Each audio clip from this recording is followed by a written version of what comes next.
I think I'm ready. I see right Sacrificial now to YouTube. pumpkin.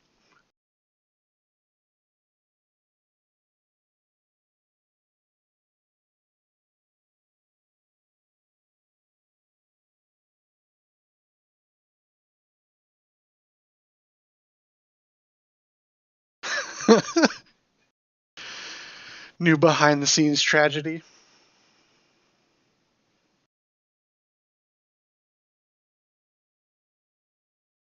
Someone's coming over here to wake them up, apparently. They've been in there for a while.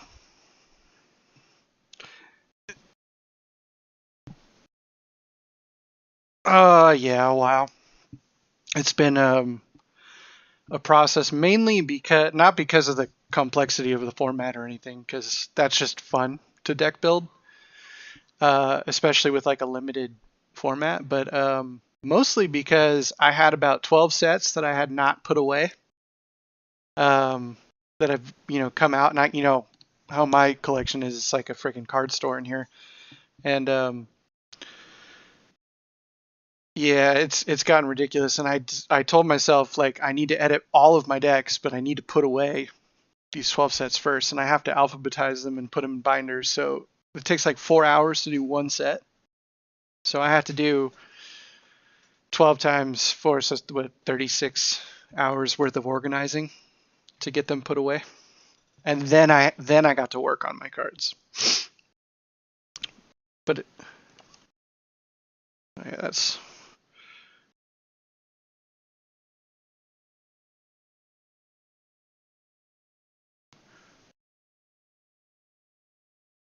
I love how this man is being handed a cup of blood. Yeah.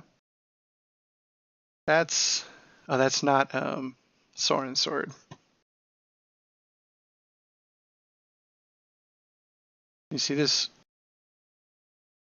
deck box. So it's got multiple features. I haven't loaded it up completely yet. But you see this right here? Like, it's got 2 compartments. So enough for 2 decks, or you can do like, it's pretty deep too. It's got like enough to put like a commander deck in there. But 2 compartments, but this actually slides out and is a deck, or like a card holder. So you can put whatever art you want in there. And then this is where you hide your dice that you're going to use. So like in my case, it'd be like in here. And then you can do the same thing with this guy here. And it has a slide out case here for whatever card you want. So I'm going to actually retire Vampire Nocturnus in there because he's been completely kicked out. But open up and there's and there's Soren in there, ready to be woken up here.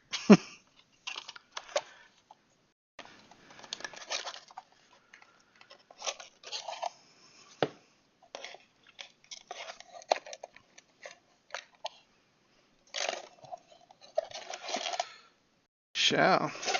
Yeah. Yeah, it'll be fun. And then hopefully next week,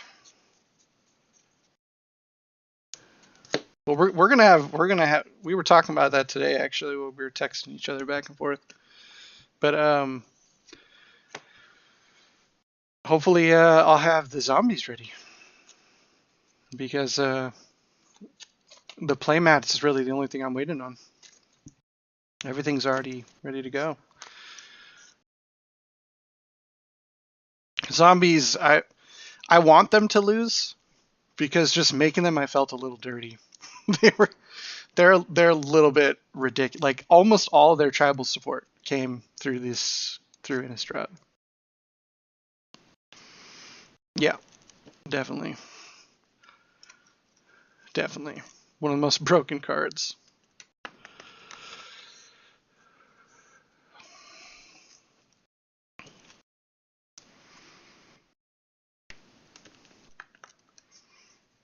You know, cool 100. And you know what was crazy is so the wife and I were going camping when Innistrad came out. And we went to Target to grab some stuff on the way out to camping, and we saw a box and a fat pack, and we bought it. And we opened it by lantern light in the middle of the forest. And we pulled one Liliana in the box, and then we pulled another Liliana in the fat pack. But the Liliana in the fat pack was like, we called it a glitch pack. It had like 4 commons and then nothing but rares all the way to Liliana, which was a mythic rare. So it was like 4 commons, and you're supposed to get like maybe 1, maybe 2 if you're super lucky, like with a foil or something. In those old sets, you're supposed to get like 1 rare. And in that one, we got like 6 rares plus a mythic rare. And we're like, somebody done messed up at the processing plant. All right. Yeah, should we roll? 2 10-siders, that's what we're doing?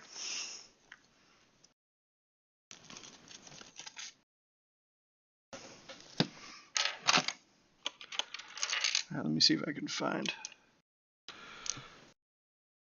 Is that a 10-sider?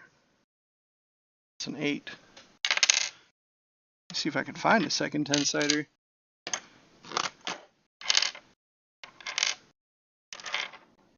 Yeah, let's just do 1.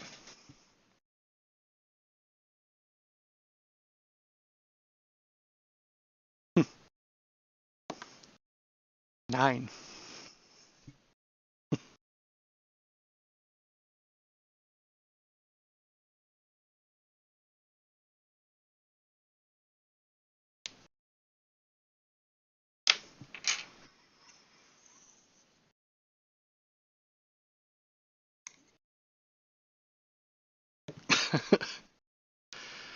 Man, there's nothing more satisfying. I wish I could. I think I still might try to find a way to make Edgar work out in this format with a white-black vampire.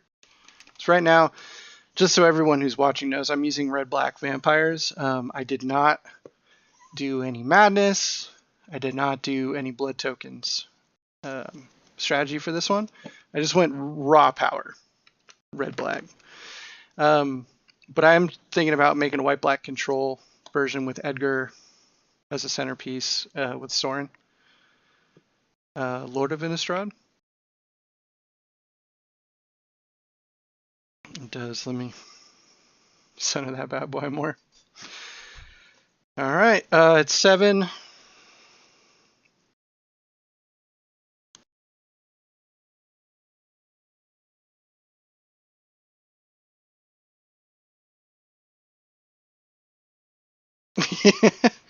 Yeah, I'll keep mine too. So I'm first. I will.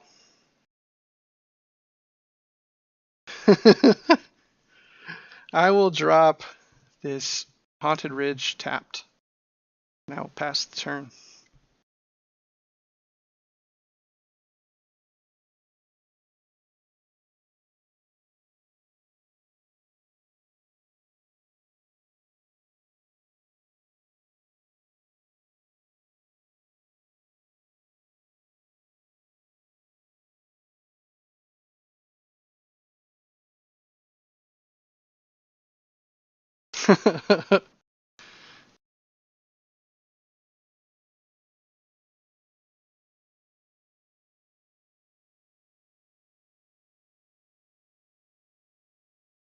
Okay, so I'm down to 19 with my divining top counter. Doesn't quite fit the format, but stands up nicely.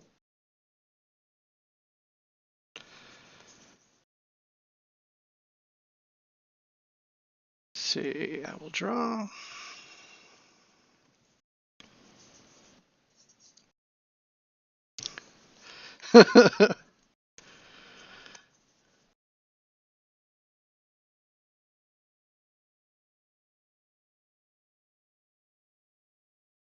I think just to get something down here, I'll play a mountain and I'll tap 2 to play Bloodthirsty Adversary. It's a 2/2 with haste. That's all the other text you don't need to worry about because it doesn't apply unless I cast it. I do.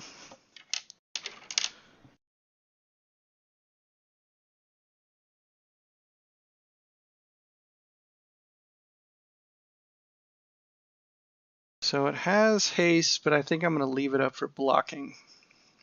I'll pass the turn.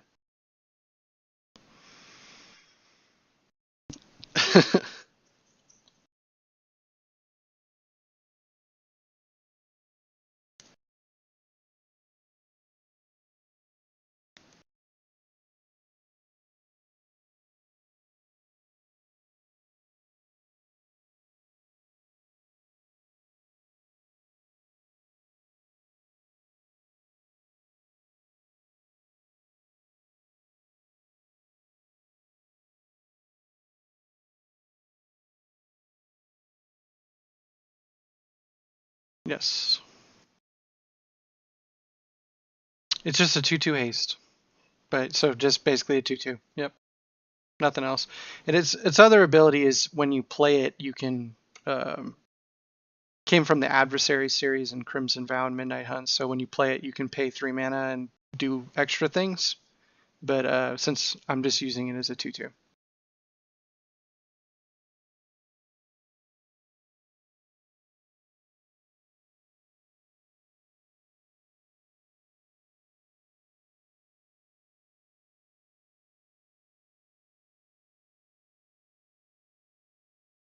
Oh, are you done on your turn? Okay. Untap and draw.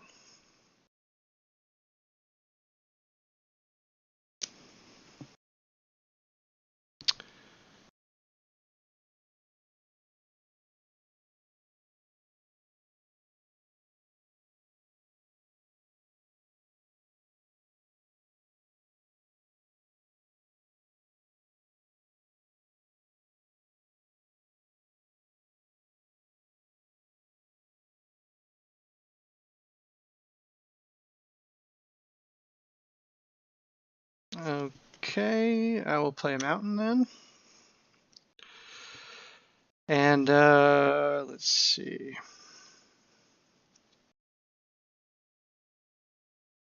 I think I will pass.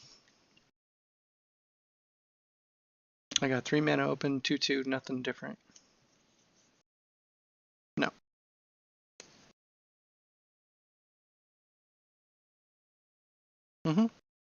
No, go ahead.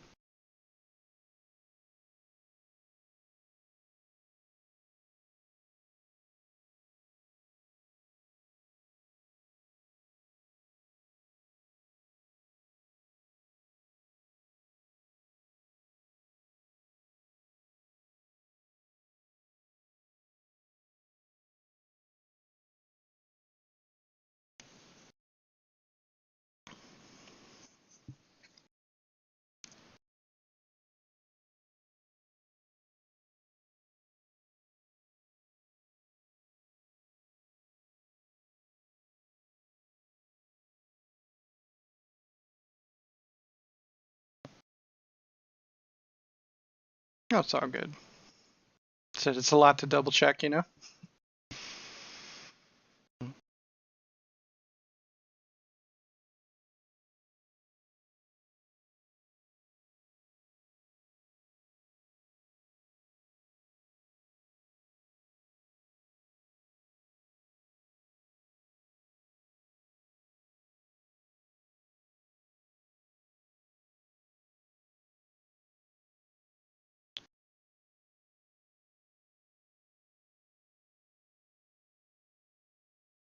I'm going to tap 2. I'm going to play Infernal Grasp. It's destroy target creature, you lose 2 life. So I'll go target Daybreak Ranger, actually. Yeah. I take 2. Yeah.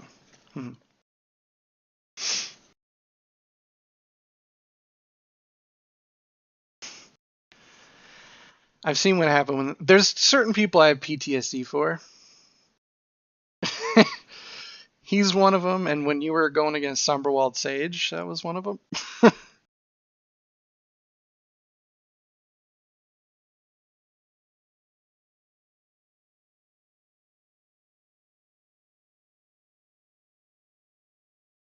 That was on your turn, and I'm not going to block, so I'll take 3 more. I'm down to 14. And that's it for my defense. Are you all set? Okay.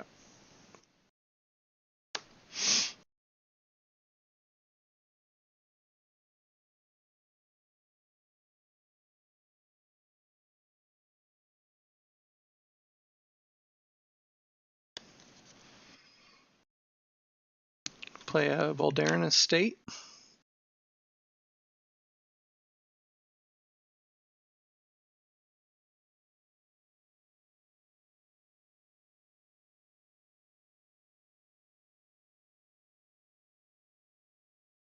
What are the casting costs of your 2 guys?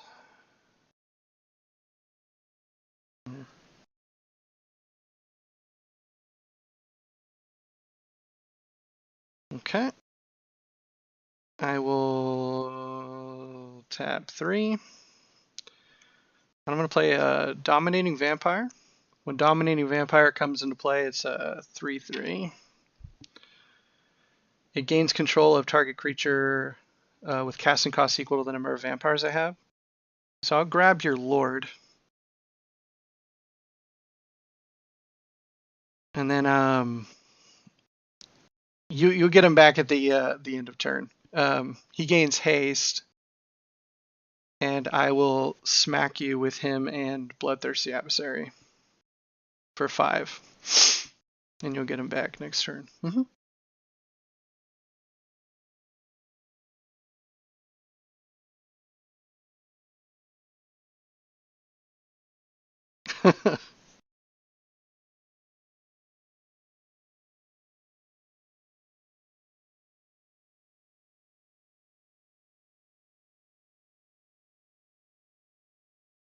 That's it. That's it. Yeah, pass. Yep.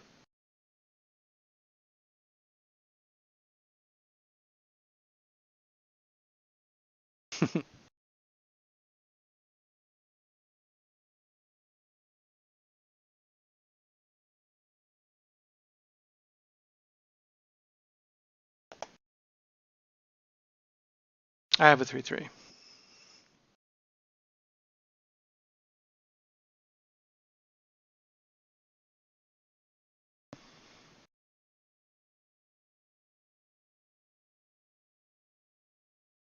Uh, 14. I hate when people ask me that question. I start doing math really fast.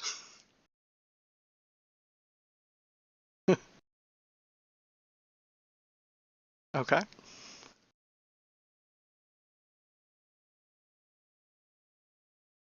think that guy is a freaking con man.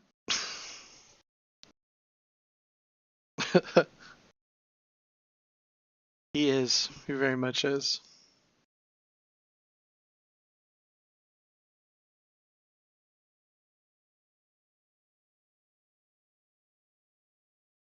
Nope. Just one smack. Yeah.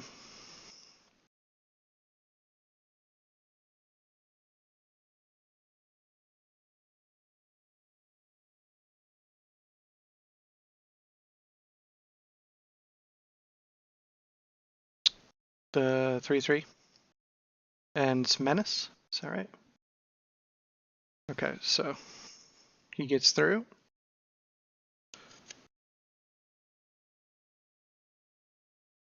I can read it. I can see your battlefield. I can barely make it out. It looks like Menace, but I know it's pronounced Menace. We're good. It's not bad. Yeah, it's not bad at all.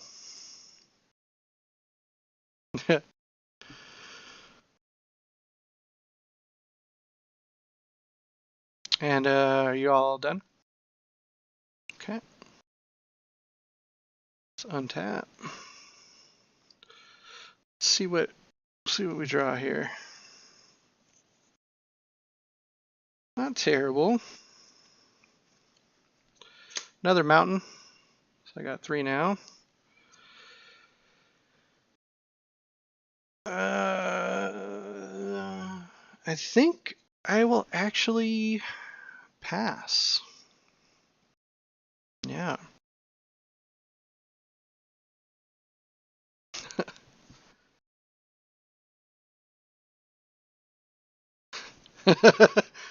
I'm rocking 3, by the way.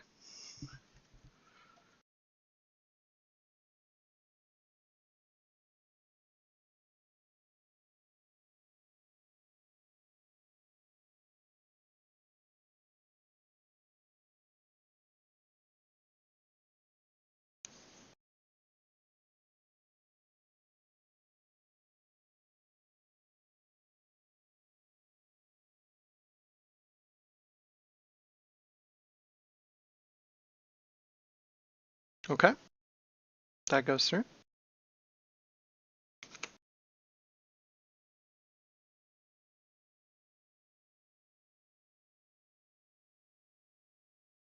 Yep. I do.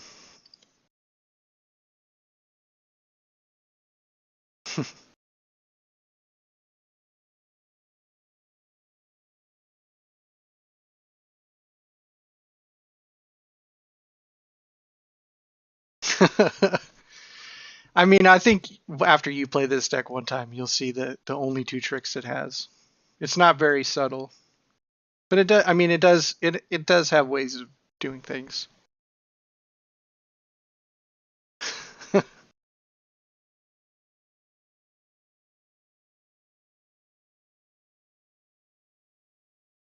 Okay, can't do anything about that. I'll be down to 8. All right, I'm just gonna pay 1 before your turn's over. Play Tragic Slip. So because a creature, it's normally 1 mana. Target creature gets -1/-1 till end of turn, but because a creature died, they get -13/-13. So I'll target your predator.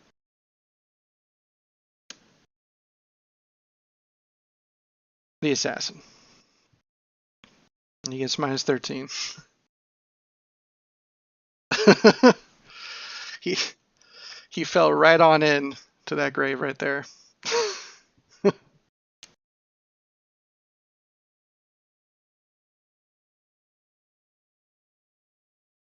And then my turn. Draw. And I will play 3 mana. Play a Stormcroak Captain. So this guy's now a 3/3 first strike. And he's a 2/2. The captain's a 2/2 first strike.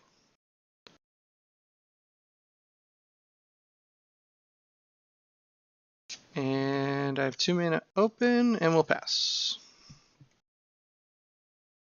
Yeah.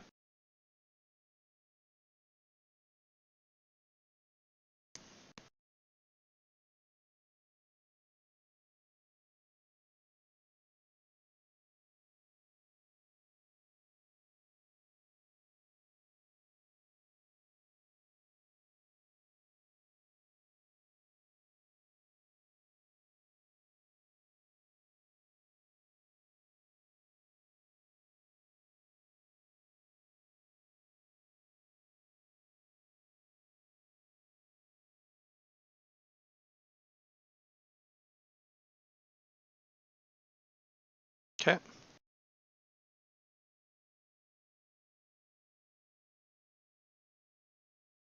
Yep. That's freaking awesome.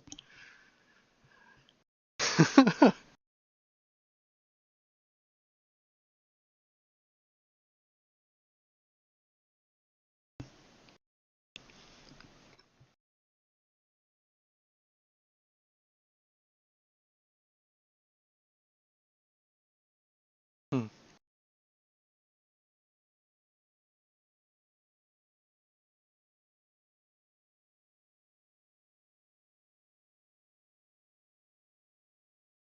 Hmm.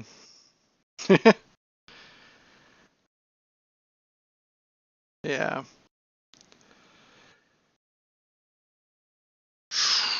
I think I will just block 3/3 into your 3/3 first strike and try to bait out whatever you got in there.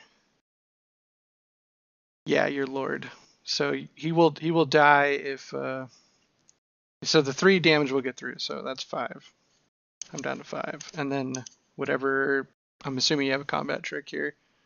And you wouldn't let your door die yet. So what is Moon Mist wording again? Just so I'm.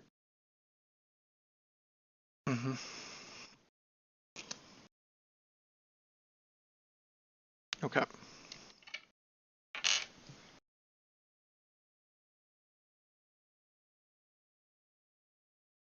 Okay. So it'll empty out. In the old days, you would have gotten mana burn. You know how ridiculous that is? All right. Let's untap. That's true. Ooh. I will. I gotta play this one.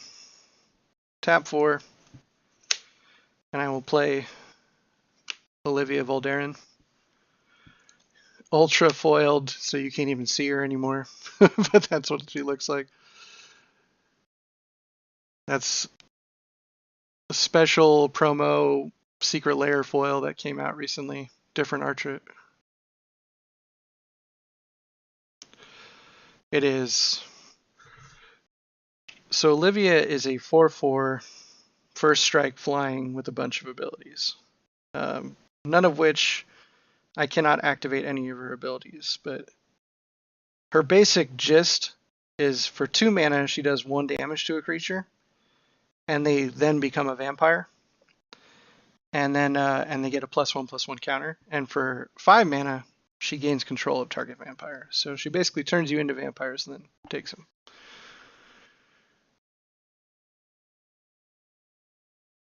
If you let her live, she basically causes everybody to turn traitor.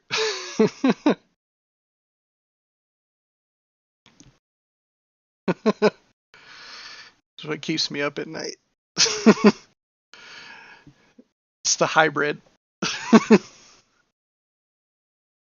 So right now she's just a 4/4 flying for strike. And you're up. Yeah.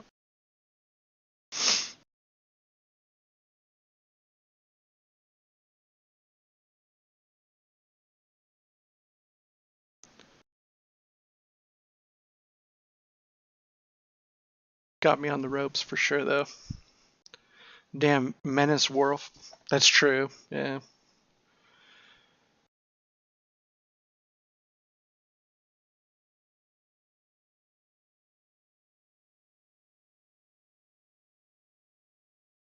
No. No.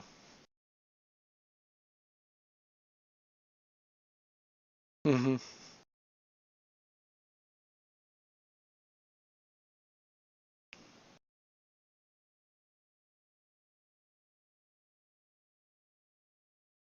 That freaking guy.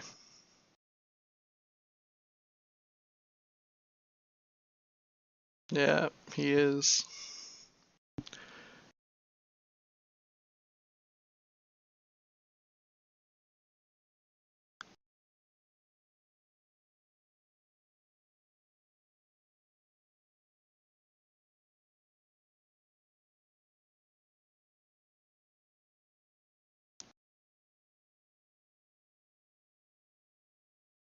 Two first strike and a 4/4, and I have 5 life.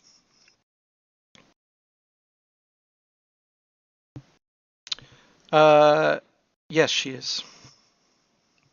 Yeah, Stormcrypt Cactum is the lord that gives him +1/+1 and first strike.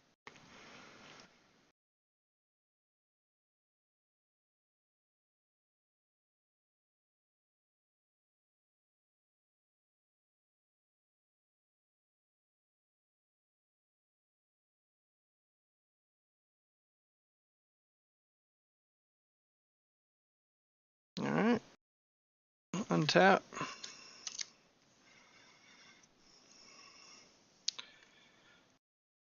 gonna play a swamp. So I think the smart play, because Mayor is just a 2/2, right? Okay, so if I pay 4 mana with Olivia, 1, 2, 3, 4, Olivia will become a 6/6 flying, and I'll do 2 damage to the Mayor.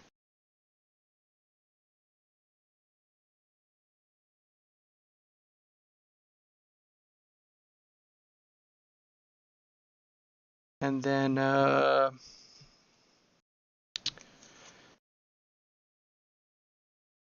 think I'll pass there.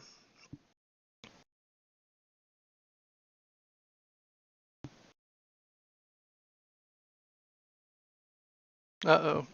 I'm scared now.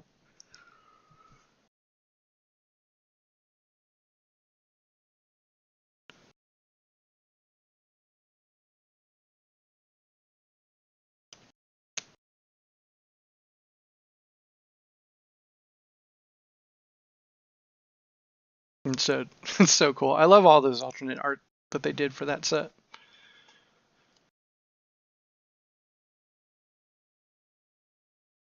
Okay.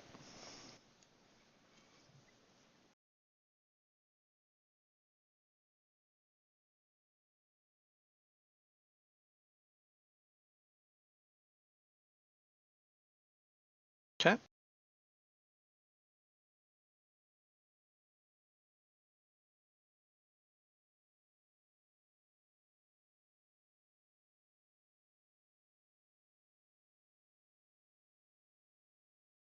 Okay.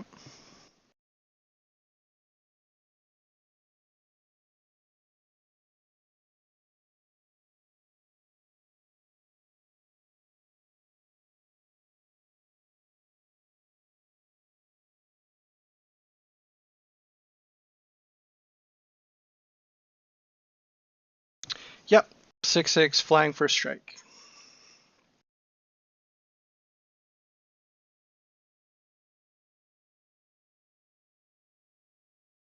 And are you guys still 4/4s?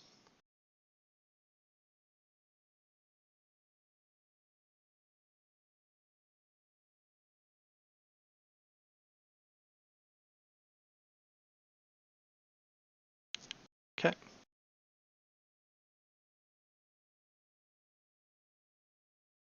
All right.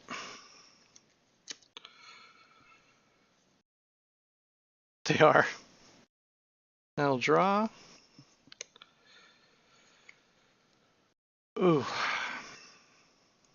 This is an interesting draw.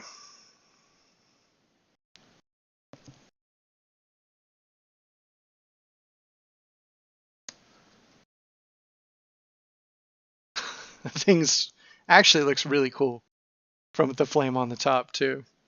It actually looks like a little jack-o'-lantern. I have an interesting card draw. I'm wondering, I have 3 interesting cards to play. I'm trying to decide which one would be the smartest. Yeah.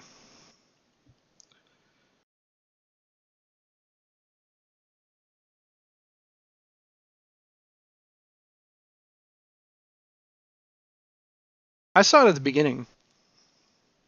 Oh, right there. Yeah, I can see it now. Yeah. Looks fire. So you got a bunch of 3/3s, huh?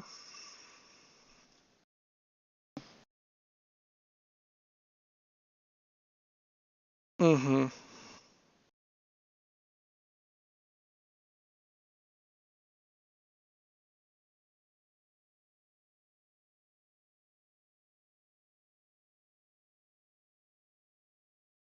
Mm-hmm.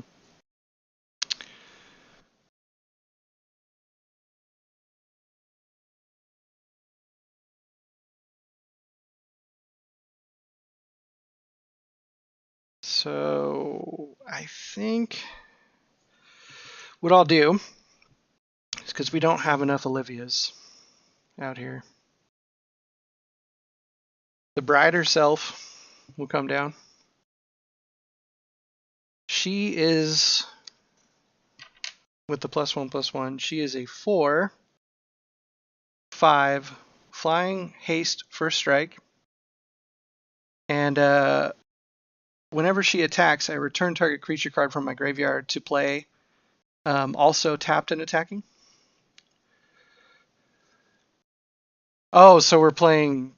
You can only have one. Okay, fair enough. No, it's all good. Yeah, that's fine. If you don't mind, I'll take that back then.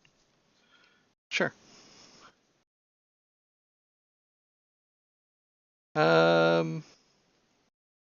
So then what I'll do is I think this is actually potentially more devastating too. So I'll play 2 mana to do, well, no, it actually won't work as well. I'll just,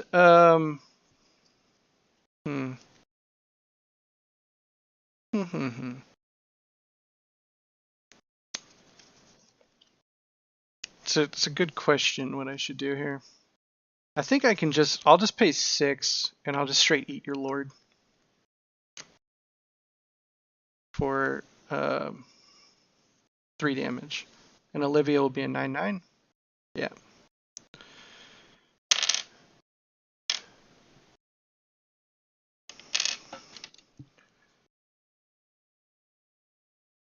Yeah.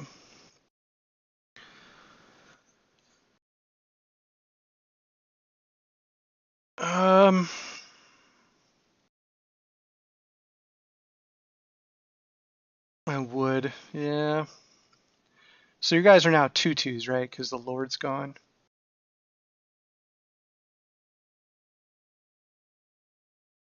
So I think I will hit Arlen.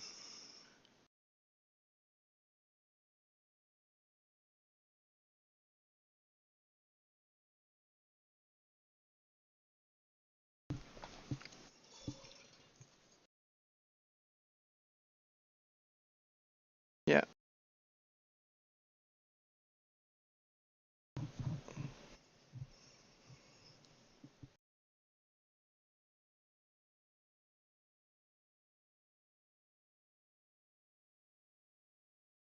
Yeah, Olivia can get out of hand.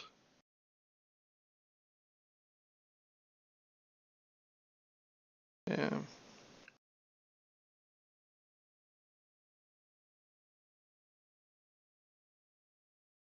Yes. Mm-hmm. You'll be able to hit me for 2 for sure. That guy's a fucking traitor. And by traitor, I mean an ass who broke up Olivia's wedding. This Olivia that I revealed earlier is pissed. Okay.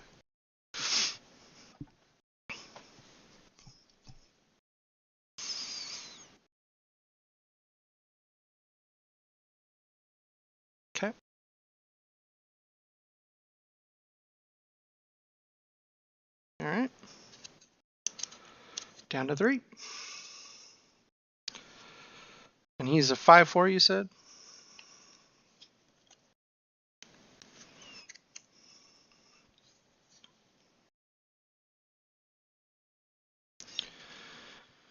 Okay, let's see. What do I want to do?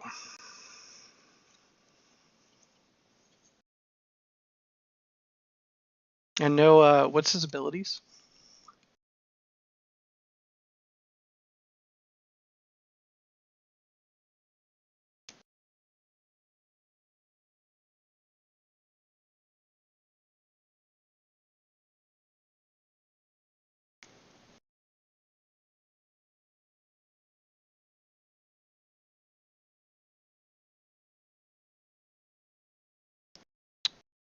And those 2 are 2/2s.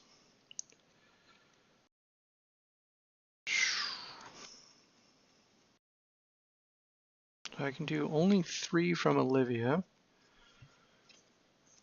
Can't kill that dude.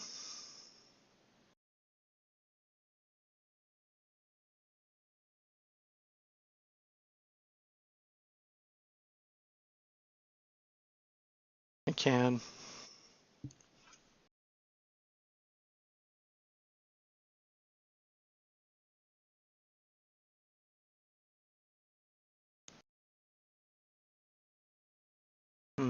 debating what would be better here. Let's try this. Let's just try this for coolness. I'm gonna play Count Dracula, aka Soren the Mirthless. Yeah.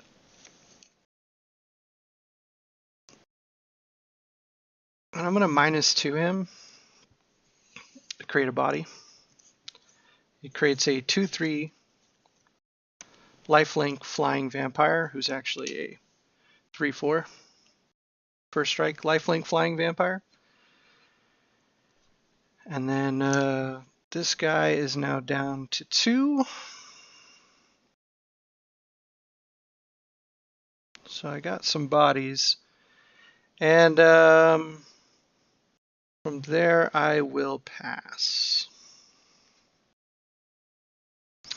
Not right now. Yeah.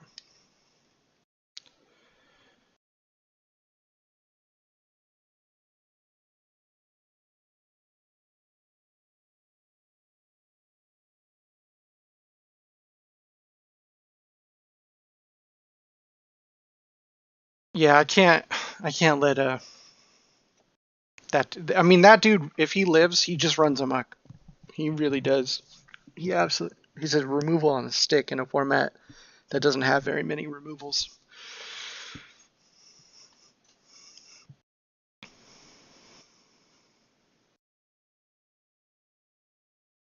Yep. Yep. 3/4 flying lifelink. 9/9 lifelink first, or they're all at first strike.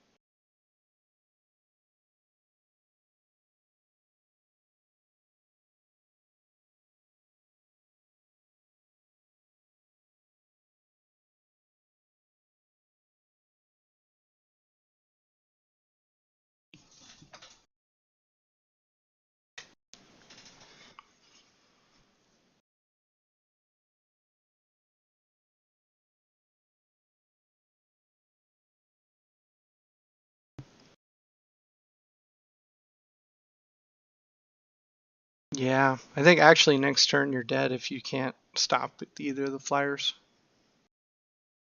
Because I can make her a 12.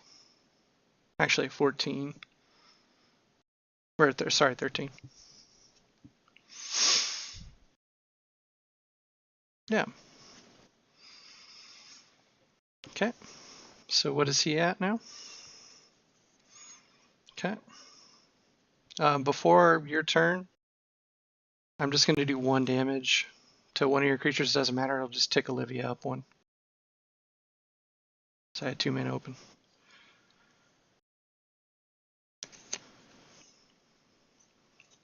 I'll play a swamp. Let's see. 1, 2, 3, 4, 5, 6, 7. So I can do 3 damage. I mean, I'll just do make her a 13.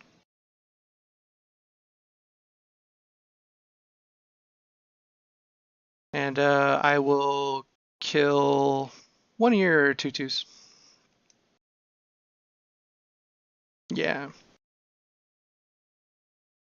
And then I will swing over the top with 16 damage.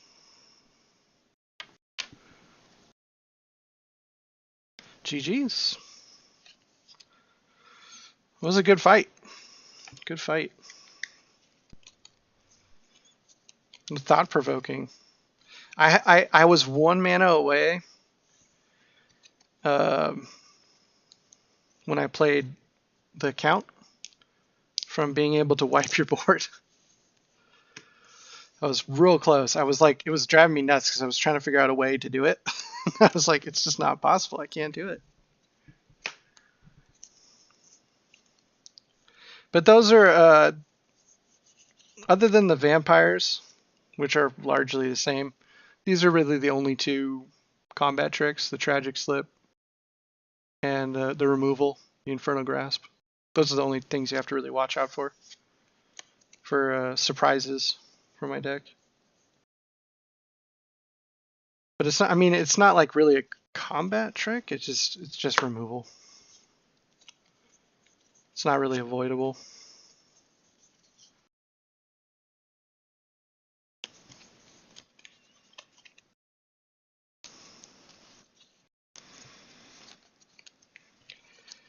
I mean, ideally, that's what I was going for, was kind of like that mid-range power, but not as controlly, more just like a mid-range deck, mid-range power deck.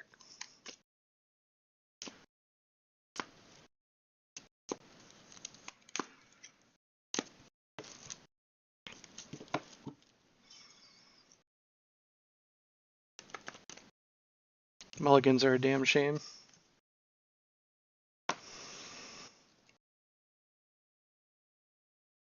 I actually had a little bit of mana issues that game too. Not as bad as you had, but ugh. Yeah.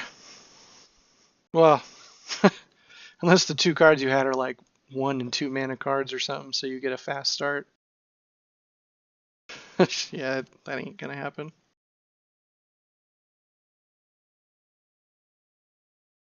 I will keep my hand.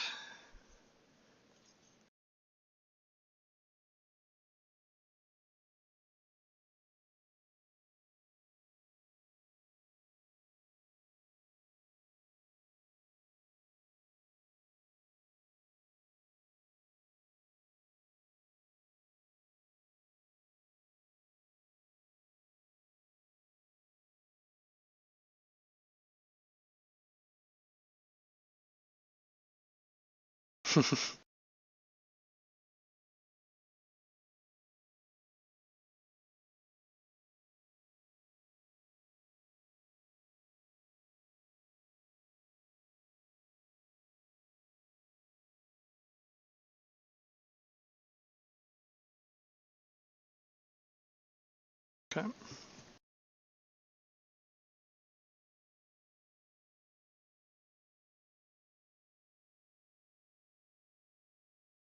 Okay. That guy's a pain in my ass tonight.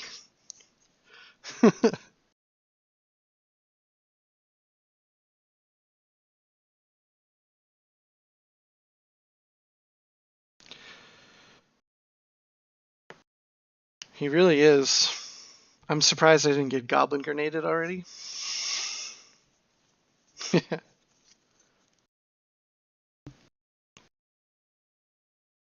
Yeah, that was enough. Those were some funny nights where it was just we'd basically like draw our decks and then we do that 2v2 and I'd look at Christian and be like, "Can you save us?" And then he'd be like, "Possibly." And he's like, "Can you kill us to you?" And you're like, "Yes." And we're like, "All right, scoop." And I'm like, "Cool. Get to practice my shuffling over here." Yeah, it's true.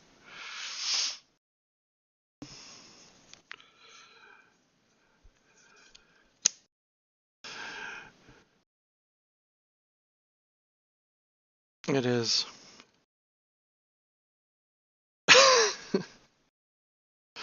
I want to play a, a swamp, and I'm going to do something ridiculous.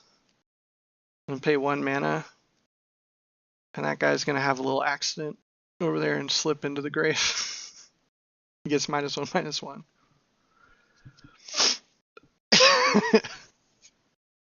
I want I want that guy off the battlefield. He was annoying as hell last game. That's why I chose this one, because a lot of creatures are going to die. So you can use it for 1 and just clear a small thing, or you can use it for a bigger one, clear something bigger. Yeah, it's definitely one of the most underrated removals.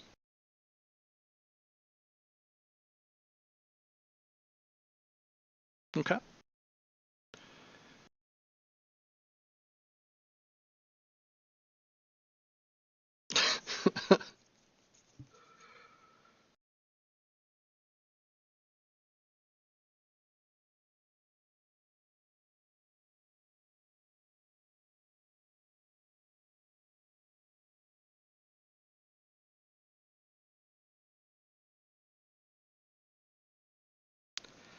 I'm gonna do something a little bit controversial. I just want to see how this guy actually pans out. I've never played with him before. I'm gonna play Castle Dracula, which is just Voldaren Estate. It allows me to add 1 mana of any color. This is also an alternate. It basically allows me to pay 1 life to add 1 mana of any color as long as I'm playing a vampire. So I'll be down to 18. Yeah. I'm going to tap 2. I'm going to play Cemetery Gatekeeper. So he's a 2/1 first strike. And when he comes into play, I exile a card from a graveyard. And whenever a player plays a land or casts a spell that shares a card type with it, that player takes 2 damage. So I'm going to exile your... yeah. So if you play anything that shares a card type with it, you'll take 2 damage. If you play a card that matches his the card type that I exiled, so that human werewolf, if you play any cards like that, it'll do 2 damage to you every time you play it. Yeah, as long as he's alive.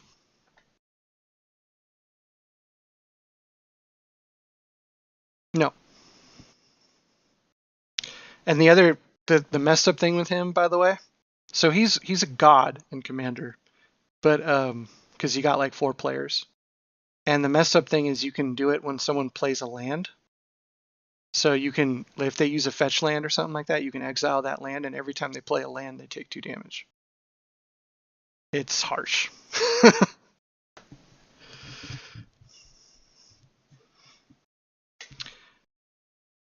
Yes, because you're a human werewolf, right? So any human werewolf card,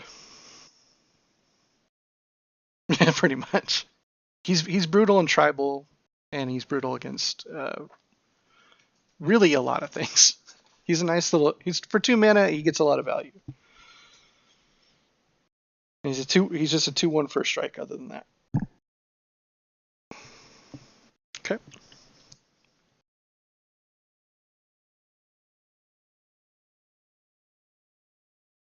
You did. Yeah. Okay. Mm-hmm.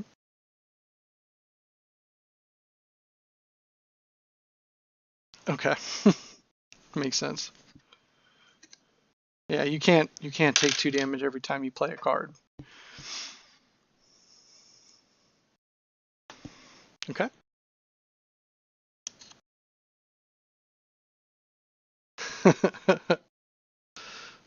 Nice. Stylish.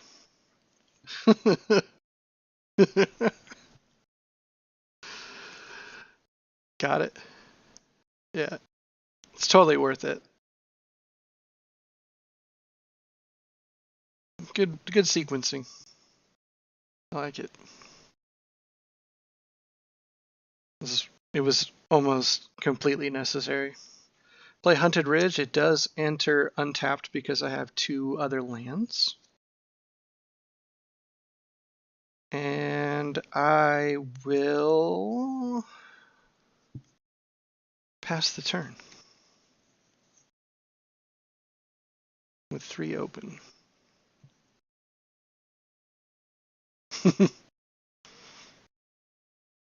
It's a good strategy just to pass the turn and declare how much mana you have. It makes everybody question their life.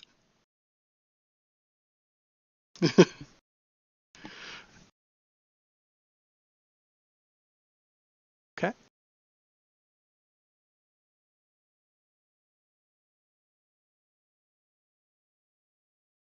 Understandable.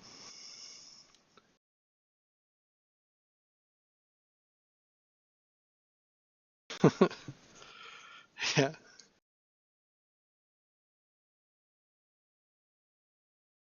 Yeah.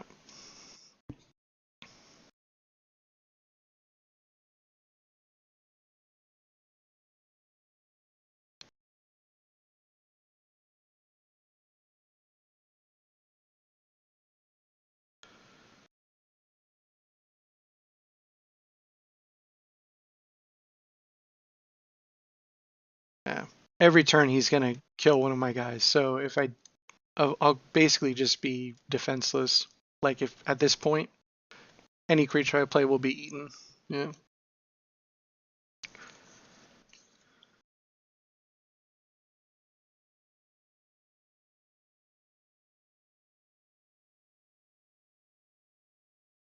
Nothing. I think what I'm gonna do,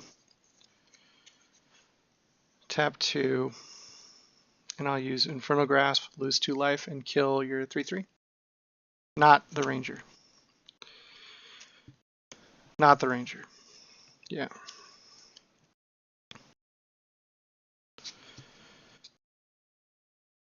I did.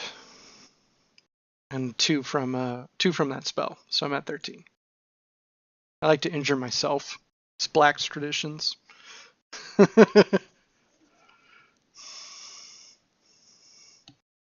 Yeah. All done? All right, I'll untap.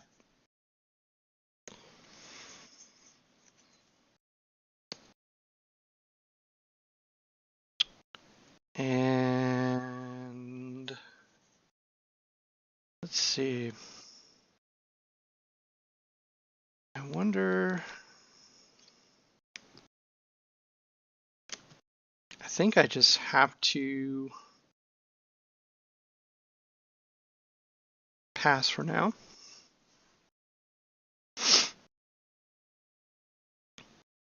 There's more defense.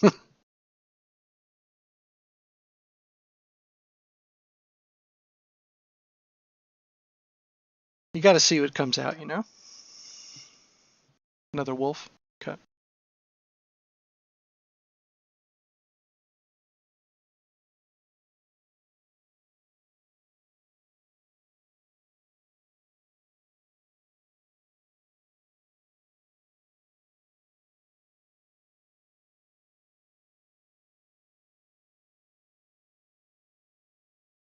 Like the spell that I used?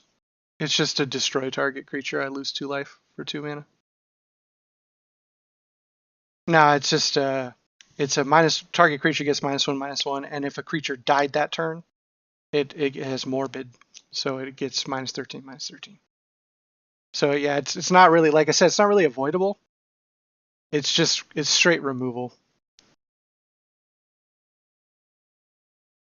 Okay, I'll get rid of your Ranger. Same thing, Infernal Grasp again for 2 mana. Yeah, so I'll take 3 more damage, down to 10.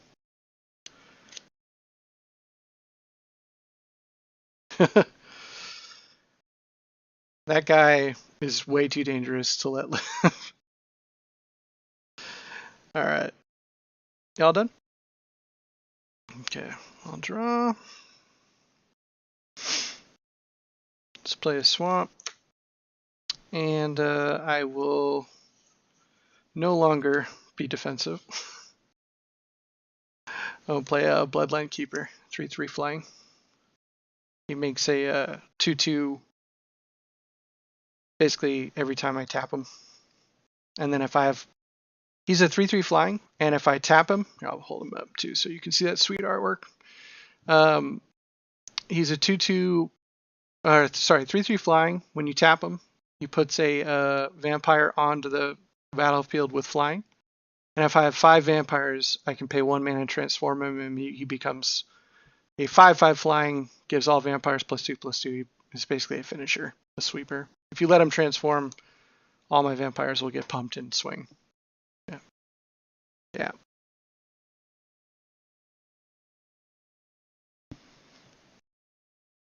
And let me get this on him so you know he's a 3. And I'll pass with 1 mana open. 1 colorless.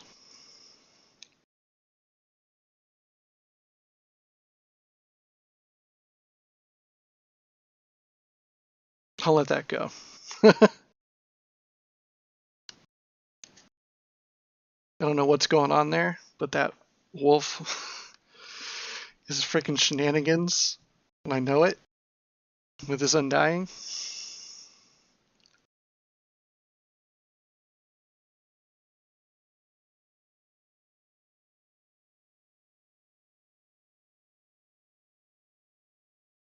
Okay, untapping.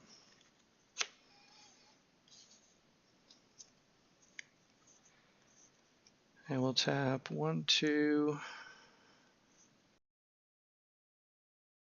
3, 4 with 1 mana open to place another Bloodline Keeper. I'm going to tap, well, you know what, I'll wait. I'll wait to create that token. So I have 2 3/3s, and I'll pass. So I can make one of them can tap to make a 2/2 flying at instant speed right now.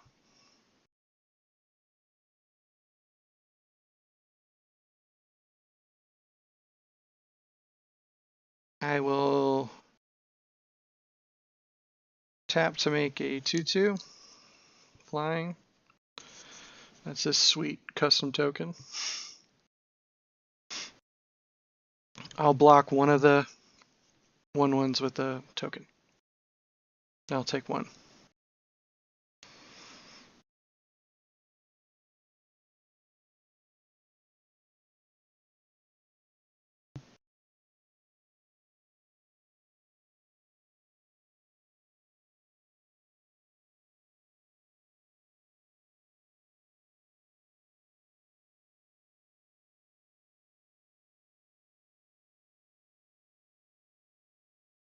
With which one? Yeah, so what, it does power for the werewolves. Okay, I will respond to that by tapping 1, and I'll play Tragic Slip on your werewolf for -13. So it only does 1 damage now. And kills your wolf. Yeah.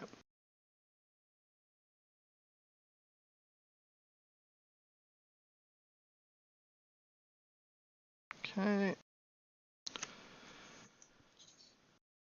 Let's untap. Okay, I'm going to play the captain. And I will create, let's see here, let me tap this correctly. So 1, 2, 3 to place a second token here. So I have 2 of these guys. They all have +1. These custom cool dice made specifically for Magic. These guys are now 4s.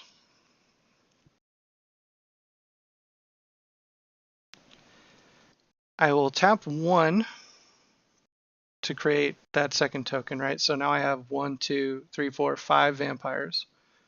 I'll pay 2 mana, 2 black to transform both these guys. So when they transform,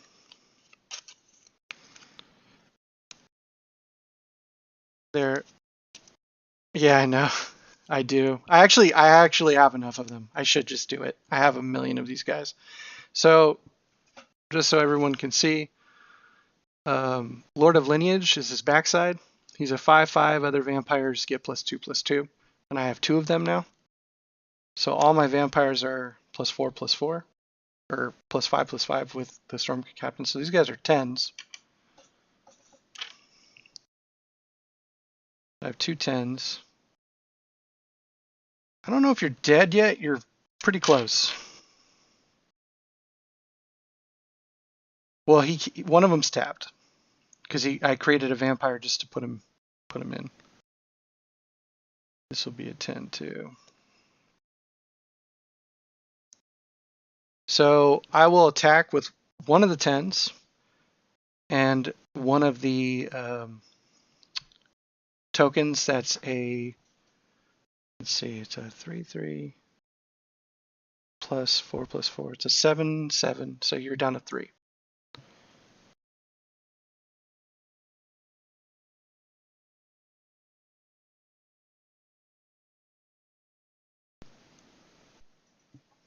GG's.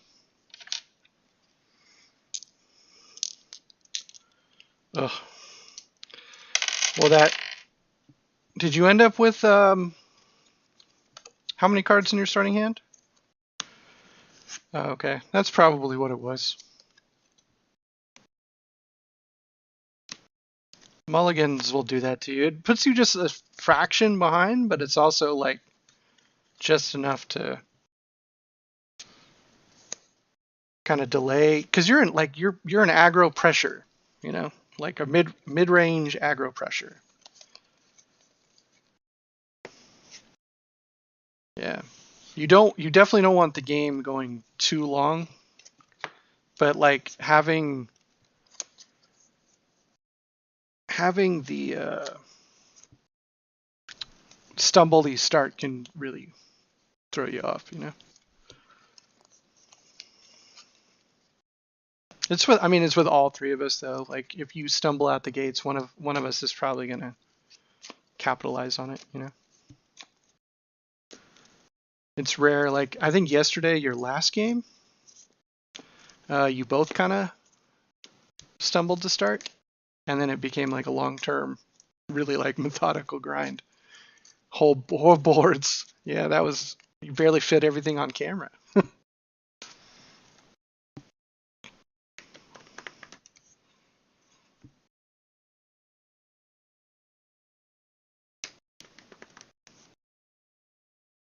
It must be done.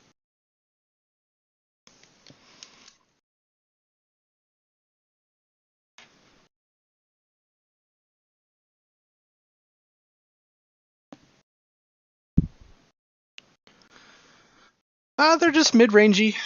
I mean, honestly, I think both those games. The first game, I thought you were really close to killing me. Really, really close. Yeah, because I damaged myself and you damaged me a lot early, and it was like, you know, 20 to 10 right out the gate, and I was very defensive. That last game, I was purposely defensive. The first game, it was by necessity. And I'm first this game, right? Was 7? Oh, that's right. Yeah.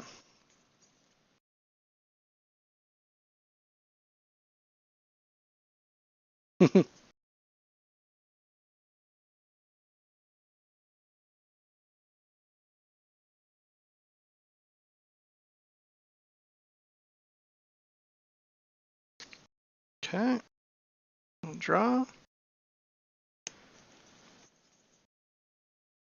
I will place them out. Yeah, zombies. I don't know what their weakness is, to be honest. Like I purposely dumb them down a little bit by putting in big, funny cards, like Grimgrin and the Zombie Apocalypse and stuff. Which I should reveal that to Chris before we play because that card's anti-human. But Zombie Apocalypse. It's just a cool card that I would love, but it literally says destroy all humans and then take all zombies from your graveyard and put them into play. Yeah. And it honestly, like, it still works like against you because I could just put all my zombies from my graveyard, you know, into play. But I just think it's a cool card. It just happens to work on humans, so I might pull it out of the deck when I'm playing him just out of fairness. But the I passed, by the way. I just played a mountain. Yeah. It's a cool Dracula mountain though. Alternate art with Dracula on there.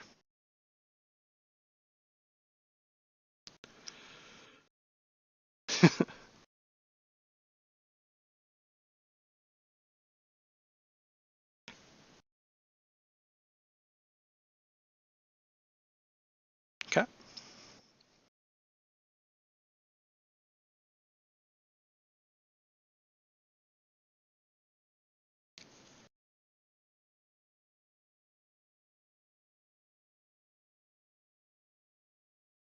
Okay. Take that. Down to 19.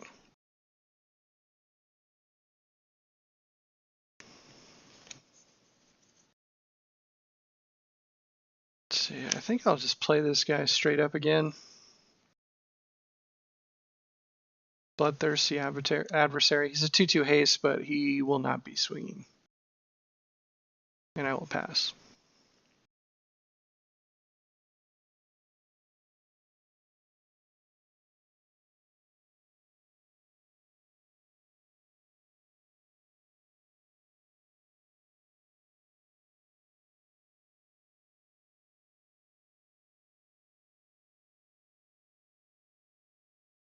2/2.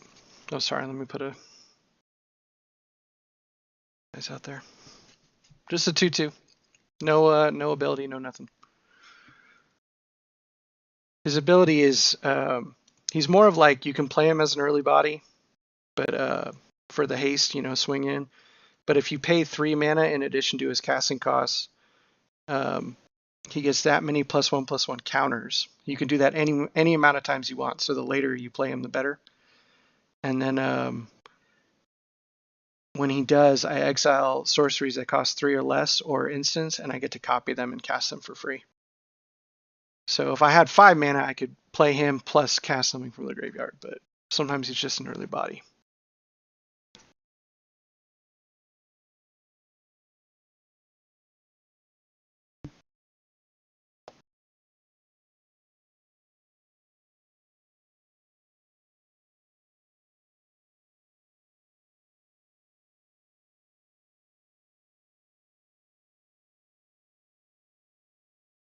Okay.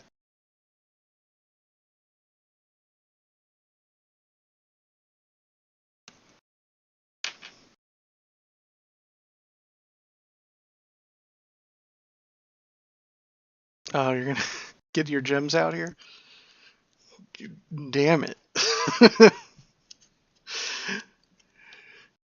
So I take all that, I'm down to 16.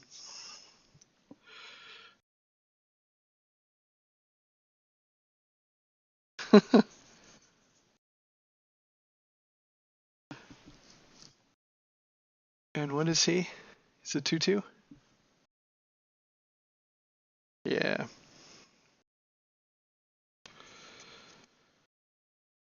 All right.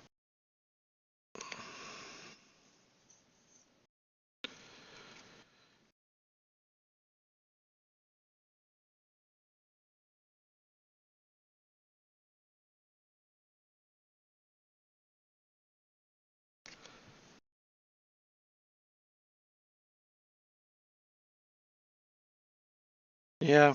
That was, I still don't understand it.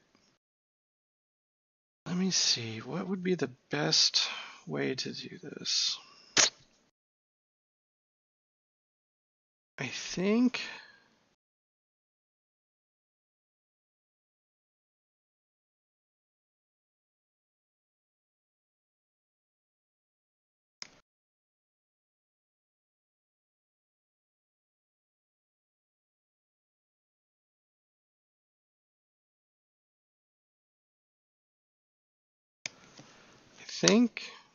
I'll play this. I want to play Dominating Vampire. This is similar to the first game already. Different art though. Different art on this one. Different Dominating. I'm gonna grab your pack leader, I guess, and then just swing at you with it, and then it'll return to you at the end of your turn. Just the 3. And I have a 3/3 body out.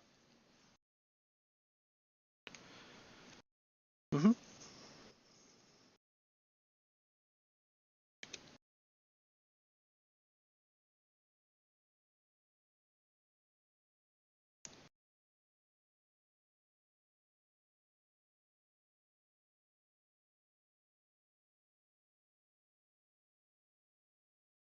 Dude, that is.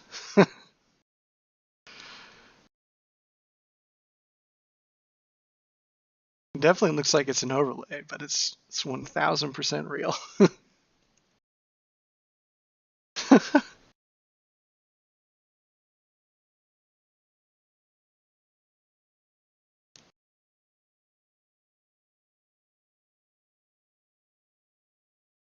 3/3.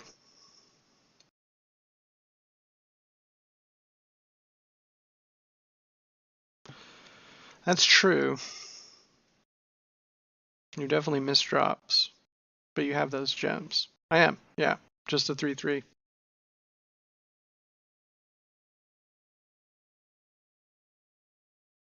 Okay.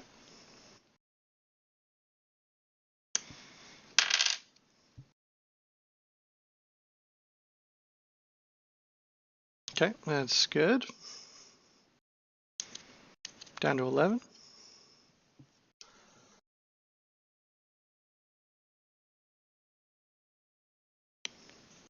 Not bad. Not bad. Nubian, huh?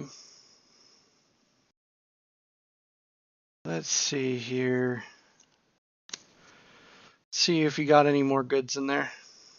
The Bloodline Keeper. 3/3. Flying. Mm-hmm.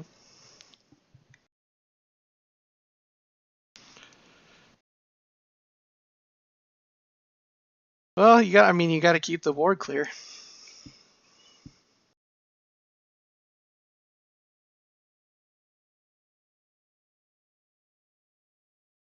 That's the question.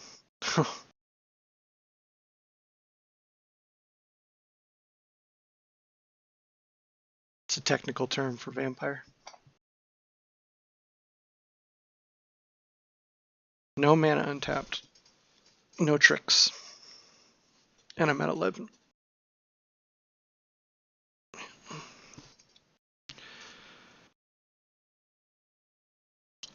Alright, I will jump in front of your 2/2 Lord, dude.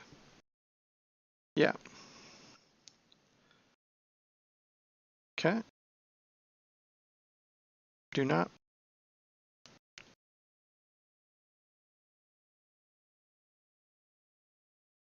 Okay. Yeah. And your guy doesn't take damage, right?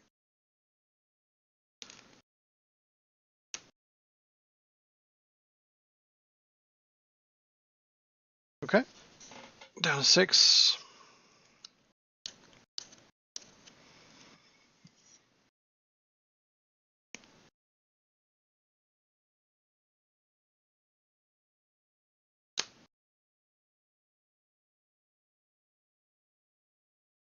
That's very vividly. I'm going to... I don't know if I want to play this guy now. What's in your graveyard?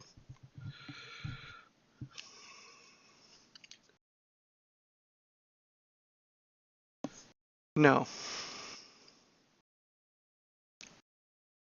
No, because that's, yeah, just your instance, right? Okay. I don't want to have to play this guy because of it, but I need some blockers, so I'm going to play the captain. Yeah, and a gatekeeper. So I'll exile your instant. So if you play any instance, you'll take 2 damage. Until he dies, yeah. It's that cemetery guy again. So if you play anything that shares a card type with it, any instance, or whatever, Moon Mist is an instant, I'm assuming, right? Yeah, so if you play any instance, you'll take 2 damage. And he's a cemetery, or sorry, Stormcrow Captain's a 2/2 first strike, and he's a 3/2 first strike. And I'll pass. Yeah.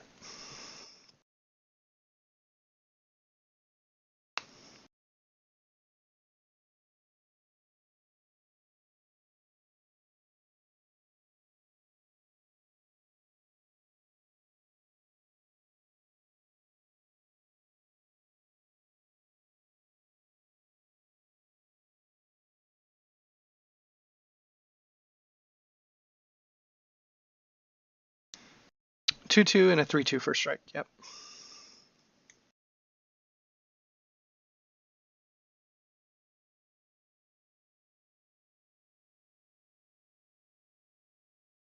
Ooh, what a G.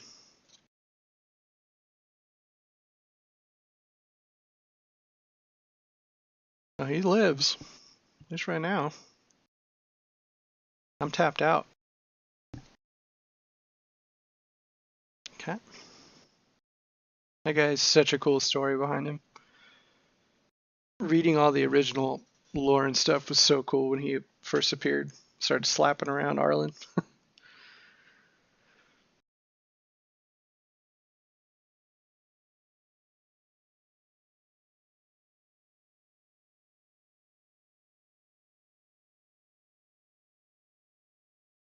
All right, I'll go ahead and kill it so you can. Yeah. I can't take any more damage, to be honest. I'm at 6.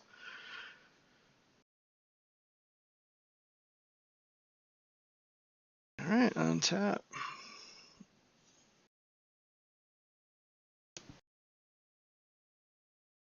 Play another swamp here. I'll tap 1, 2, 3, 4. I'll play Bloodline Keeper. It's a 4/4.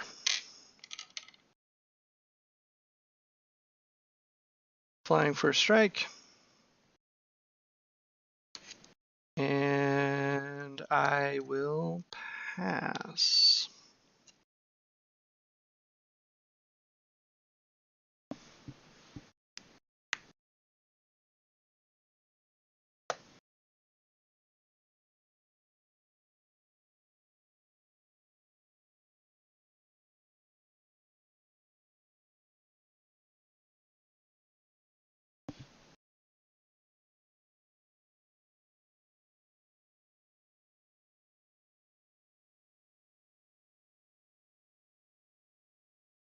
Okay.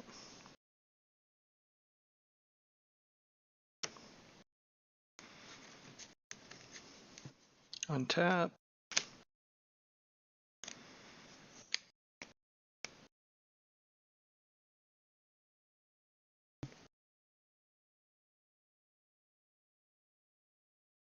I will pass with all my mana open.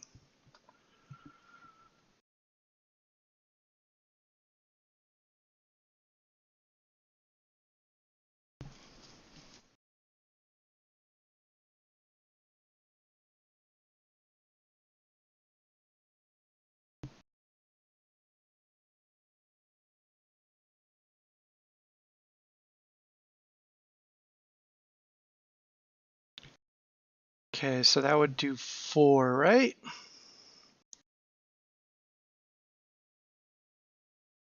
So let's do this. Let's see where this ends up. I'm going to tap 3.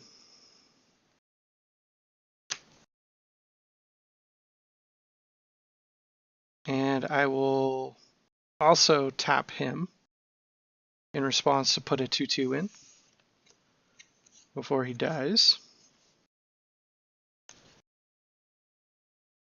Make some room here. That 2/2 for now is a 3/3 flying for strike. So the first spell I'll put on the stack. If I could find the number 3 here. Is I will cast. No, I'll just cast both of them, but they're going to resolve in the order of Infernal Grasp and Tragic Slip. So I will destroy Tovolar with Infernal Grasp, and Tragic Slip will kill your Lord, the 3/3. And I take 2 damage. So what's the remainder of your Howl Pack after that? I'm down to 4 life.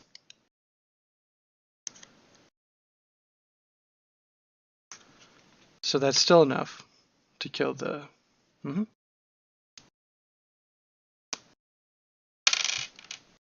And I'm also out of cards. That was my whole hand. So is your thing an instant, by the way? Or is it your Howl Pack? Or is it a sorcery? Your Howl Pack? Or the one that was doing damage? So it's an instant? So yeah, you take 2 from the Gatekeeper.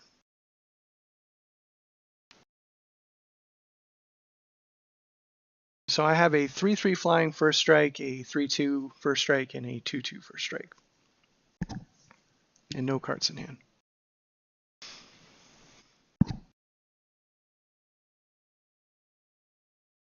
Okay.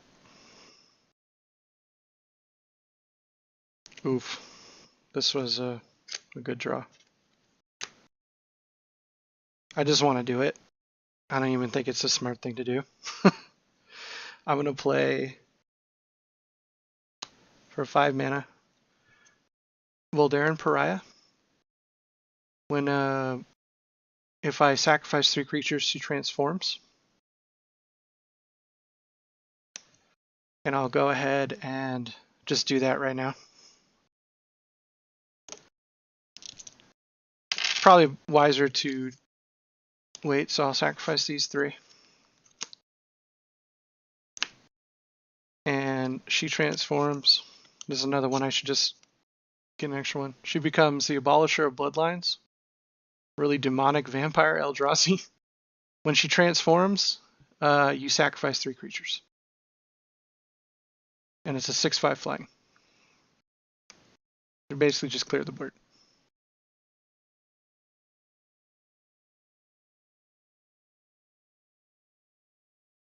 And I'll pass.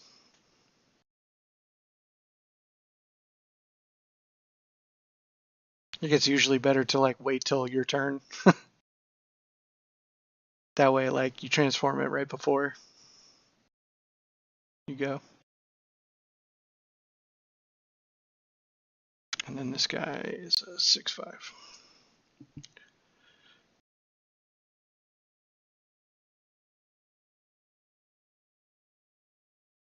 I think we're still in like kind of the same spot. I think I would have actually been better off just keeping the boards, but I really like to transform that thing. It's so fun. I think I'd have been better just sitting up with another, like a 4/4 body, but still. Mm-hmm.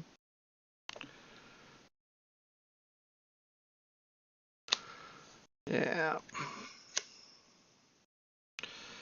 It's the same over here. I'll play Indulgent Aristocrat. It's a 1/1 lifelink. And I'll pass. If I pay 2 mana and sacrifice a creature, all my vampires get +1/+1 counters. But I can't really sack.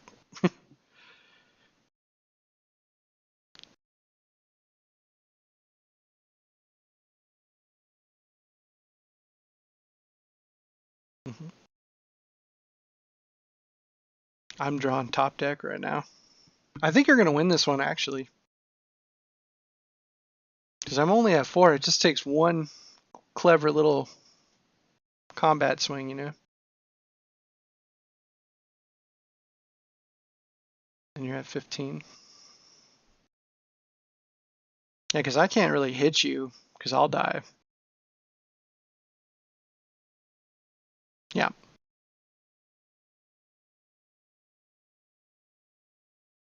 I will block with the big guy. Yeah. Yeah. That's a good top deck too. Play a Bloodline Keeper.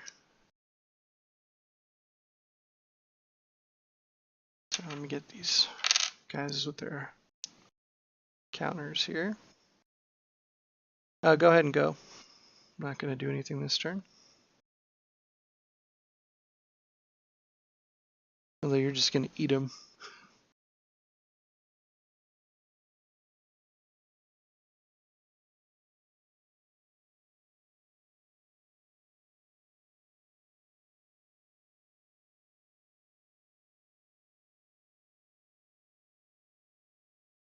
It's a 3/3. Okay. I see. So you're going to flip, right? So, and then on my upkeep, try to eat. In response to that, so what does he eat? Okay, so in response to that, well, I'll let you make your decision.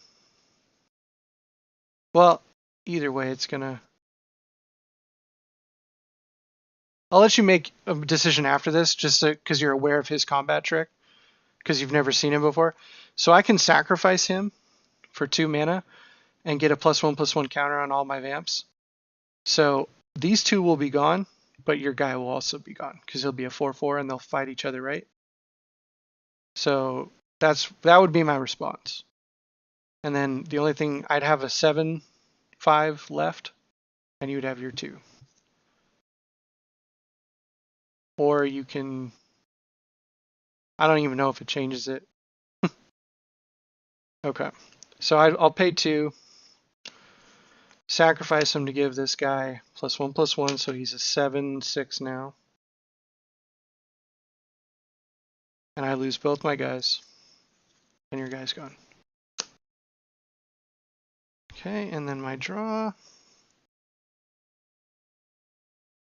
I'll play 2 mana to play a Cemetery Gatekeeper, and this time I'll exile a werewolf. So if you play a werewolf, you'll take 2 damage from your graveyard. And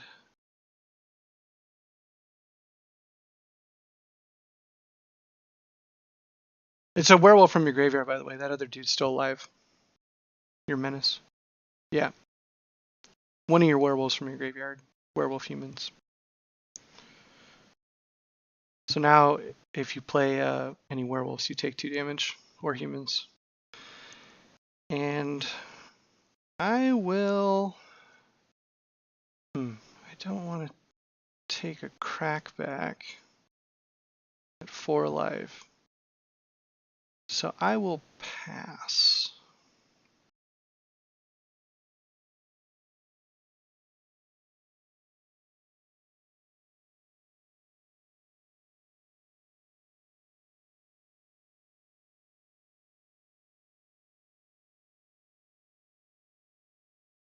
Okay.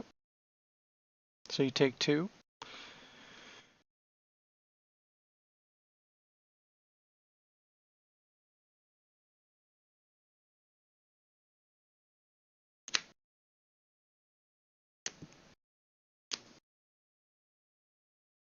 Play mountain. Pass.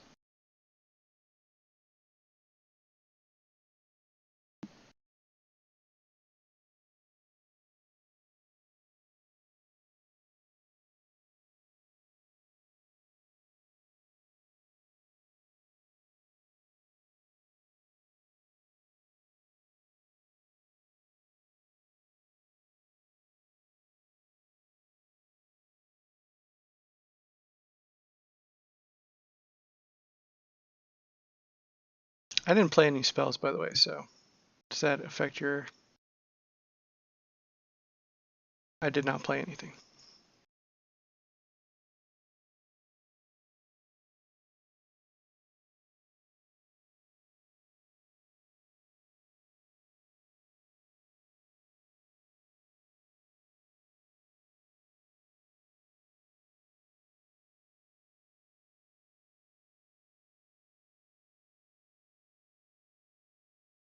Mm-hmm. No. 1 has first strike.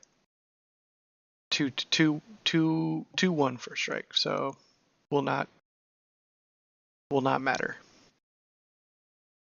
Yes.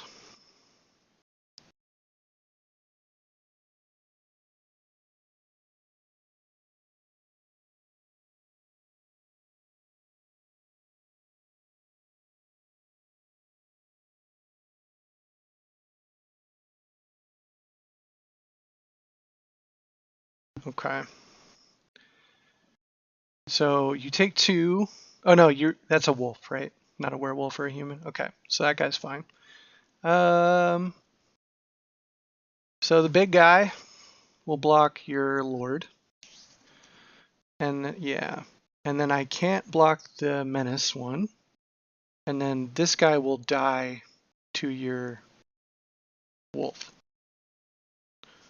But he's fine. Your other guy's alive. And I take 3. I'm at 1. So if I don't draw a blocker here, your menace guy kills me.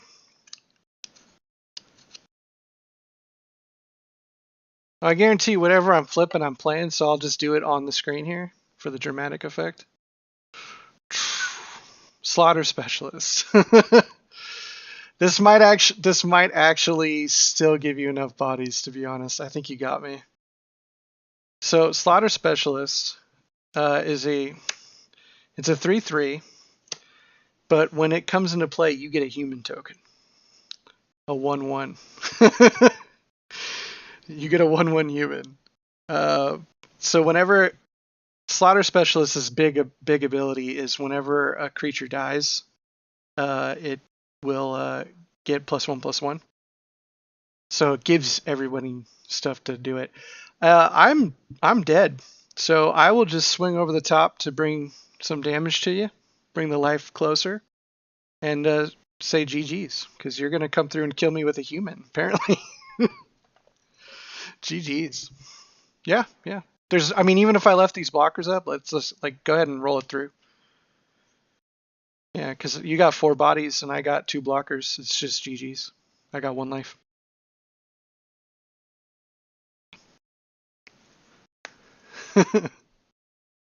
They're fun. Yeah. I am, yeah. This is, what, game 4? Okay.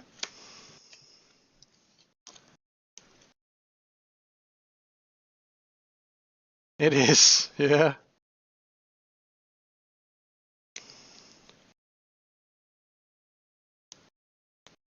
Olivia got out of hand. Olivia just, if you let her stay around, it just, at first it's like harmless, like you might lose a small creature or something, and then all of a sudden it's like, when did she become a fucking 9/9? And then if you get really crazy, like late game, she starts with 7 mana, you just bite a creature for 1 and then take it. And you gain control of it forever.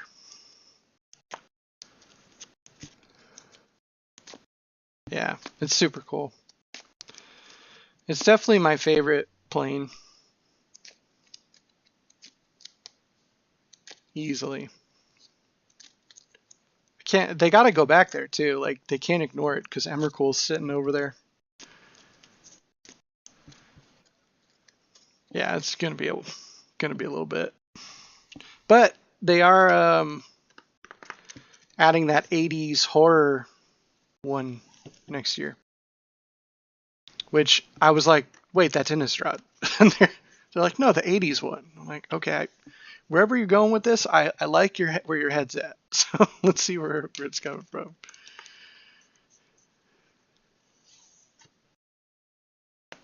Yeah, I think I would have been better there just doing the playing Abolisher for its face value 3/3 body instead of just nuking the whole board. I love Abolisher though. That little goat head on the background makes it look so demonic. I had to flip it. I had to. I'm first.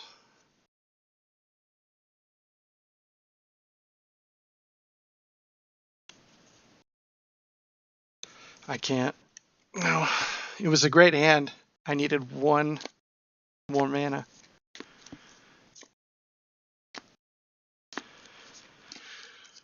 I mean, personally, I would not, but it depends what you got. That if you feel like you can float it for a bunch of turns, because you've seen the way the games are. Like, I'm pretty defensive, so you will have chances to draw lands. But I mean, you've been kind of mana hose the whole night, so I don't want that to continue for you either. So I've definitely kept hands with 2 mana and it worked out, but it was like the perfect hand. I just literally drew the exact same, like literally the exact same hand. I don't even know how that's possible. I shuffled my cards and I drew the exact same 7.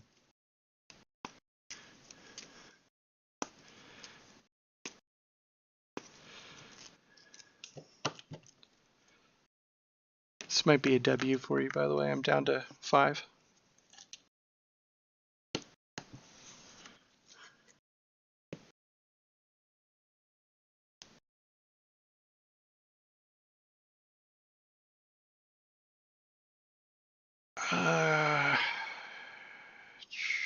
I guess this will have to do. Play that and pass.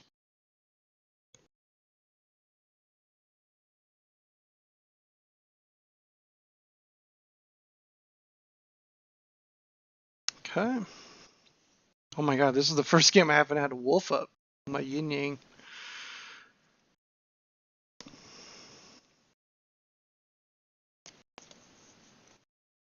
Oof. It's not a good hand. Pass.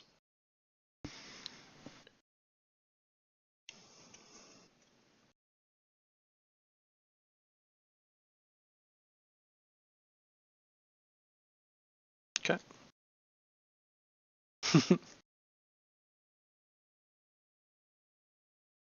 Did Huntmaster make your cut? I haven't seen him. Really? Really? Yeah.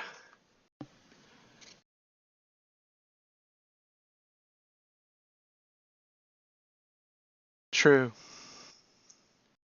Yeah.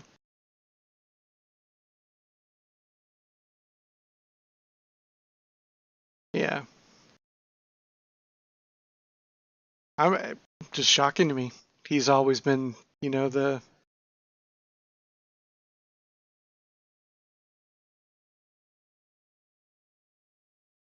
That's true.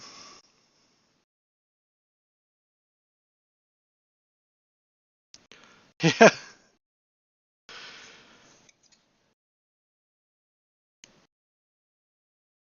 Oof. Um, Pass. Stuck it too.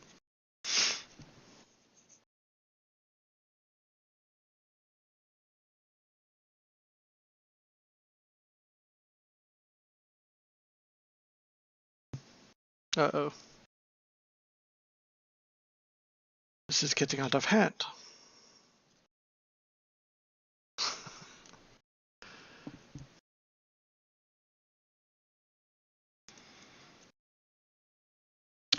It's, you know what, when we were talking about it the other day, and you try not to get too much on a tangent of this, but it kind of fits Innistrad because of like the older movies. The one that comes to mind is Van Helsing. Those movies like that came out in the early 2000s, that came out and originally, like, we were talking about AVP, I think, at the time when you were playing Dead by Daylight, and we were like, this is hot garbage. We were like mad when we left the theater. We were like walking down the street, you know, being like, Jesus, what just happened? You know, like there was some cool moments or whatever, and you throw it on now and you're like, holy crap, this is good. That's how crappy cinema has become, where we're looking at old movies that were like not up to par back in the day, and we're like, this is actually better than what's out now. It's crazy.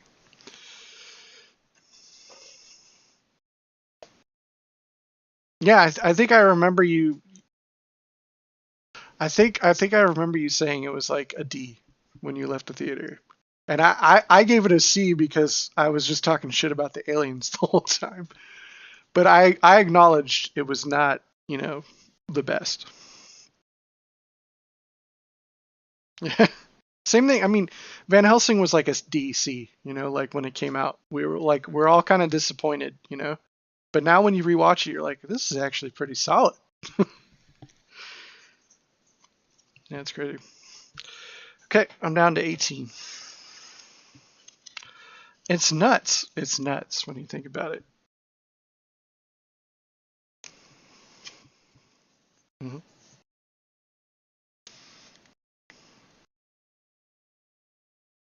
I mean, it's definitely possible.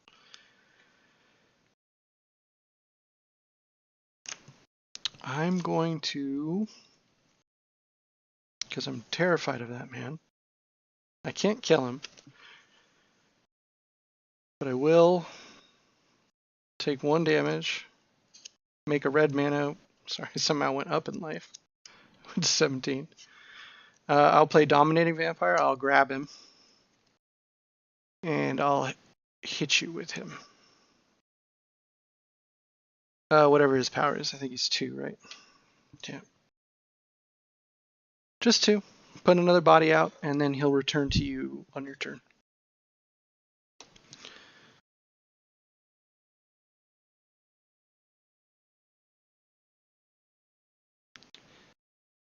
Yeah, I think creatively too, for both movies and for everything that we've been a fan of since we were a kid, including Magic, the well just ran dry for a lot of people. And it's so hard to,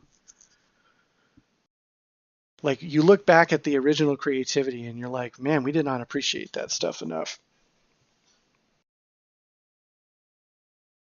Because, I mean, look at Magic right now. They're just printing, um, not to slam on Wizards in any way, but if they're not creating original stuff. They're just revisiting old planes. They're, you know, going to Hasbro.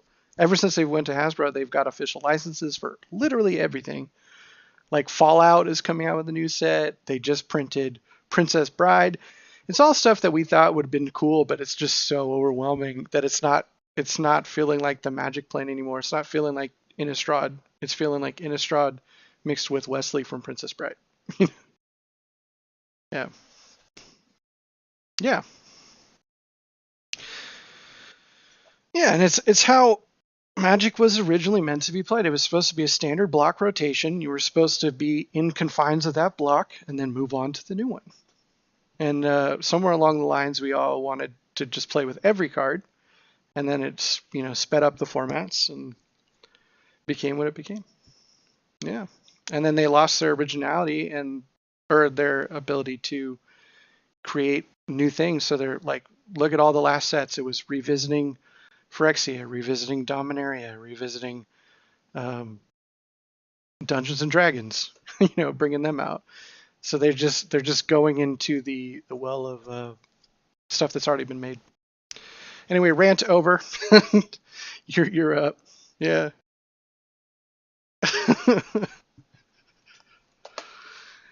This is what happens when you play late night Magic. By the way, ladies and gentlemen, you start bullshitting and you lose track of how much life happens. And if you start adding alcohol, you realize you haven't played a turn in about an hour.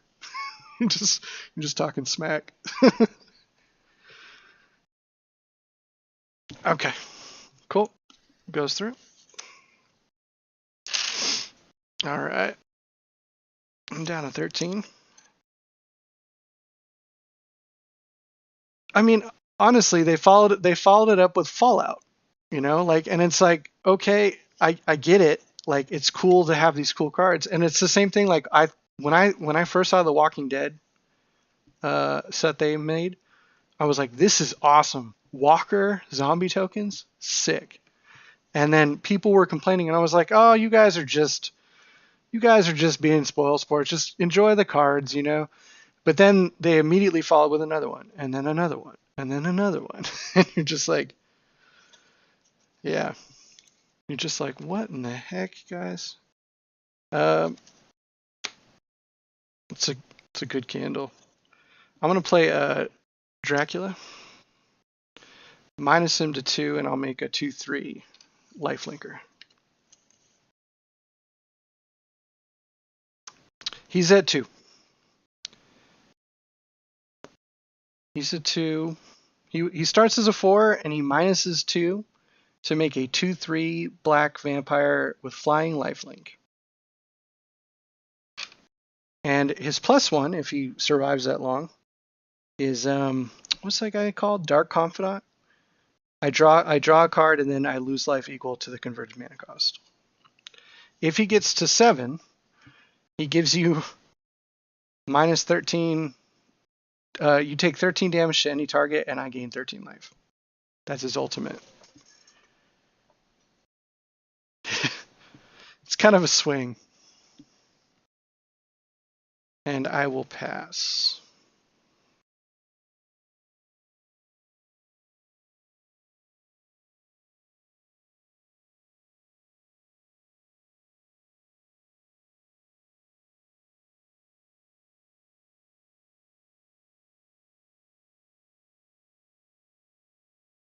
Okay.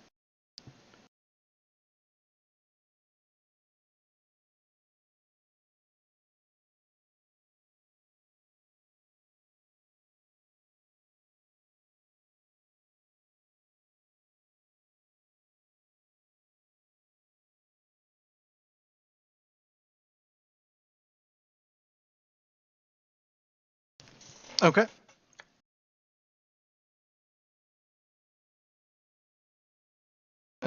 There's really nothing I can do about that. He does, because he has lifelink, I'll gain 2 life. Yeah. Yeah.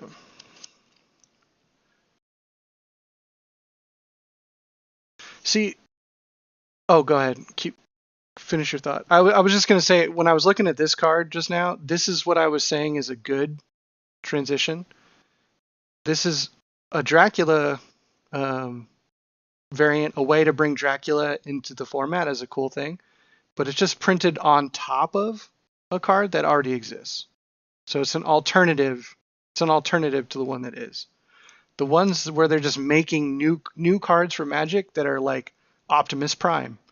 You know, like there is. You're kind of like, okay, it doesn't really fit the fantasy adventure, and it's also not printed on top of cards that already exist that you can use as an alternative. Oh, this guy's still alive, right? Okay, so I'll draw. Go ahead and what do you like about the format?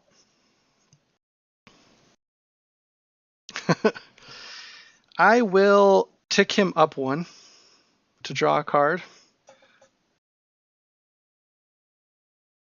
I have to reveal this card. Yes, it's a 7. It's plenty of time. Mysterious Blood Illness. It's Vampire's Vengeance reskinned.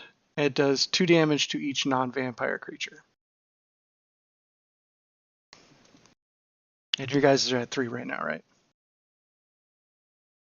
Okay.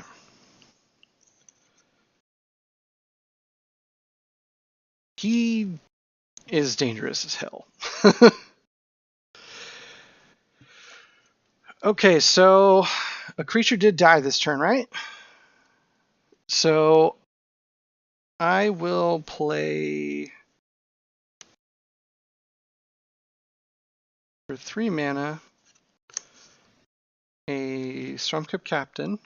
It's a 2/2. And then I'll tap 1 to play Tragic Slip. Give your guy -13/-13. This is a good one. the Bipper and Bopper. Yeah. That guy's #1 on my hit list for sure. I think I only fear Tovolar more. That guy is like, if I see a big legend dude, I have to kill that guy more than the other guys. So I have just a 2/2 for strike and my count and pass. I'm at 15. No mana untapped.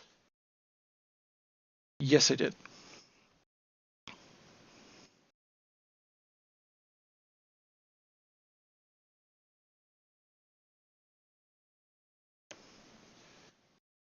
Oh, I forgot to lose 2 life, or sorry, 3 life from Mysterious Blood Illness, because that's its converted mana cost.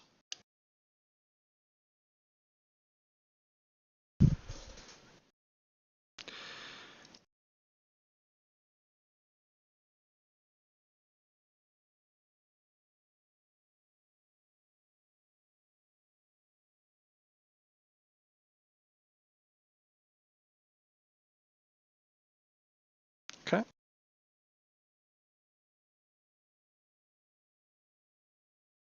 Okay. I think. Oh no, it's impossible. we have the best ones. I think if I had an Olivia one, it'd match this deck a little bit better. But as far as vampires go, like look at those guys. Look at that guy's eyes. It's the best. It's the best when you're playing him as a commander, and you've got vampires all over the place, and he's just staring at you. Um. Well, let's try to see if you have Moon Mist. I'll cast Vampire's Vengeance for 3. 2 damage to all non-vampires.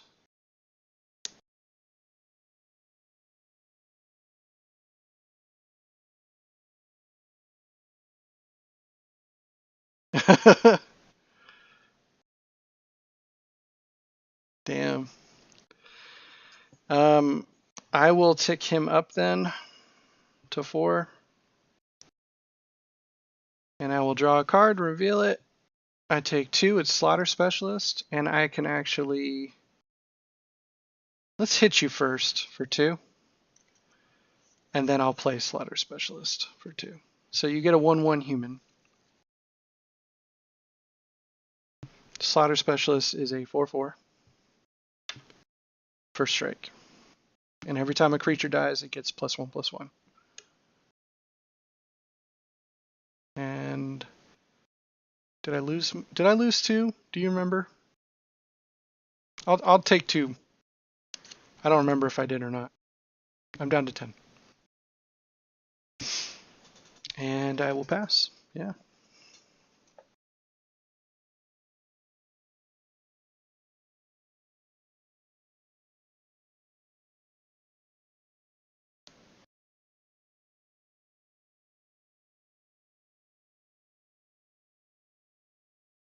Damn, 6. I hate that guy. Jesus.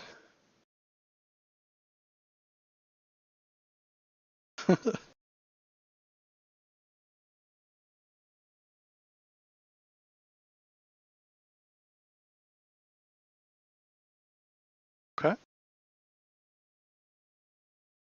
You have a 1/1 human, by the way. Yeah. Mm-hmm.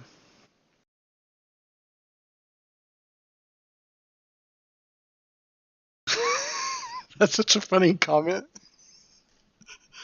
All right. I'm going to untap.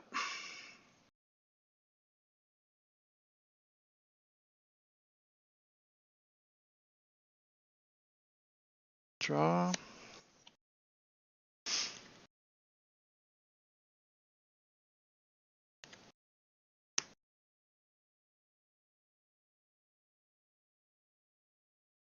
I'm going to play Bloodline Keeper.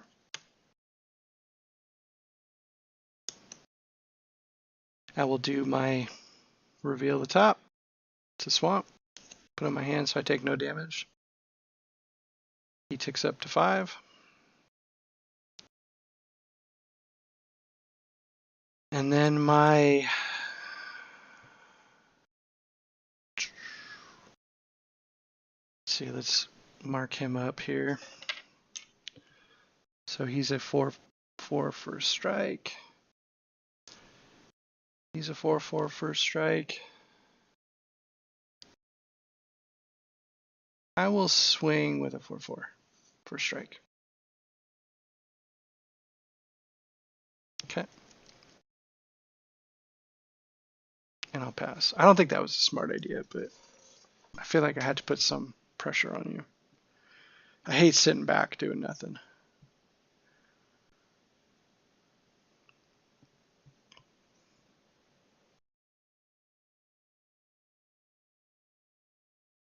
First strike too.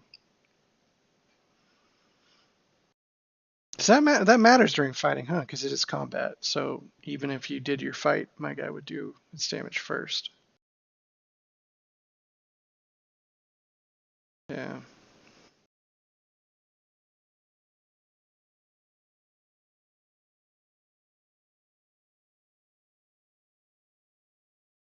Okay.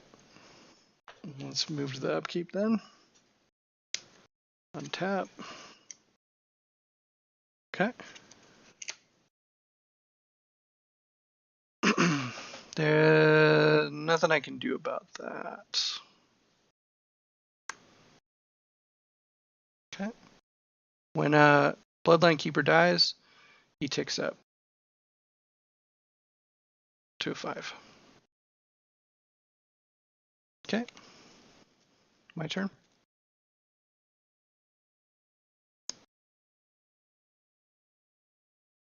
That's true. I will play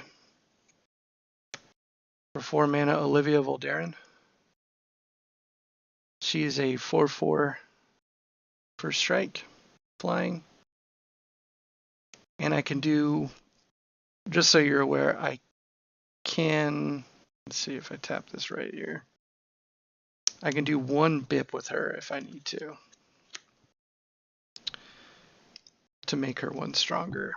So she can be a 5/5. And I will tick Soren up to 6. It's a mountain.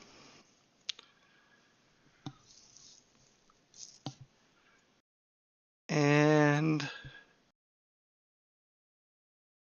I will pass.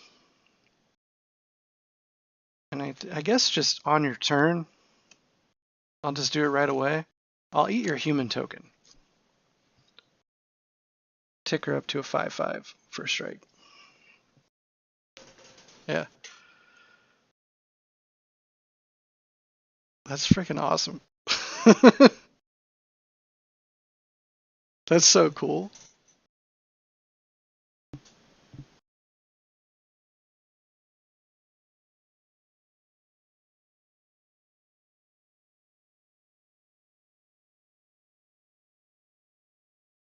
Yeah. I have 2 mana open, just so you're aware. Actually, 1 mana. I think I didn't tap both when I did Olivia's thing.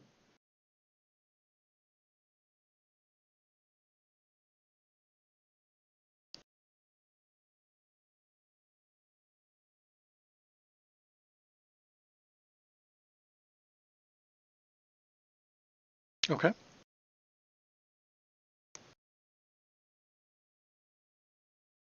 Mm-hmm.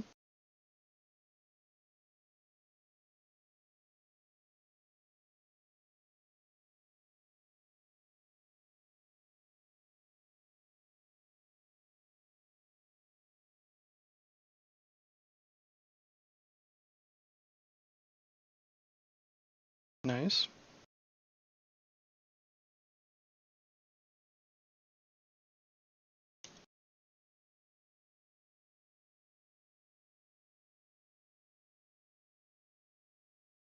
That is pretty crazy.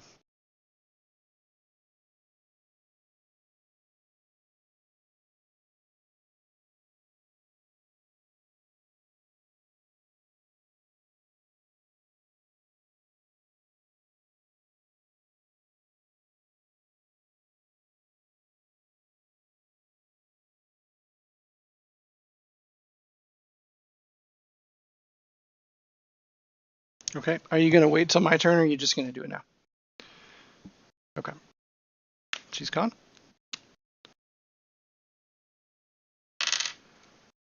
All right. This guy ticks up to a 6/6. Actually, because I killed your human, she's a 7/7.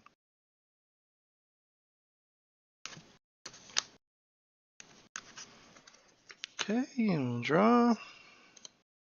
Oof, that's another suicidal bastard. It's actually not a bad card to have out here. I'm putting a gun to your head. Putting Voldaren Pariah down for 5. And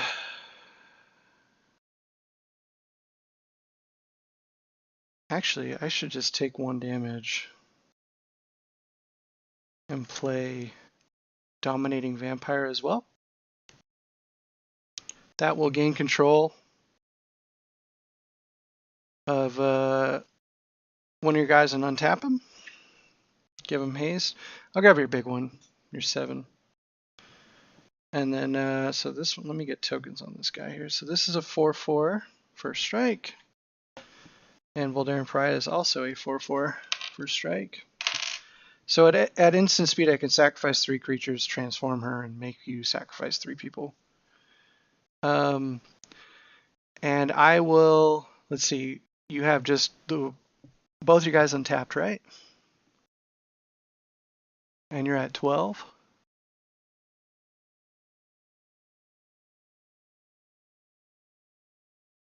Let's do this. Let's tick this one up.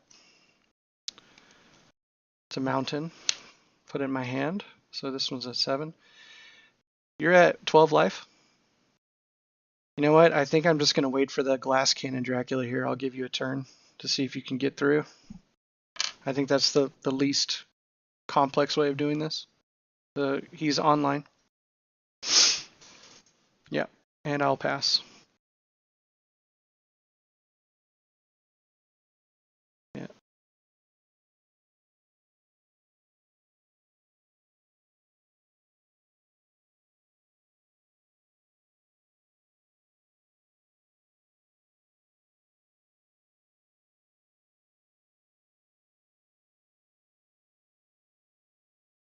Okay.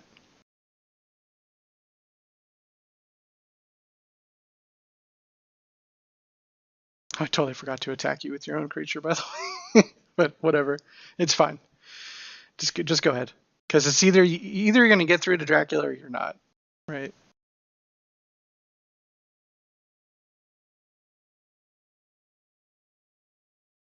You know what? In response, I think the smart thing to do is just sacrifice these 3, transform this one, so you lose your board.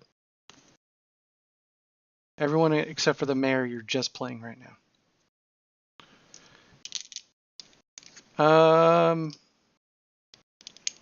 You know what? I think that works. I think that's a good counter. I think that works.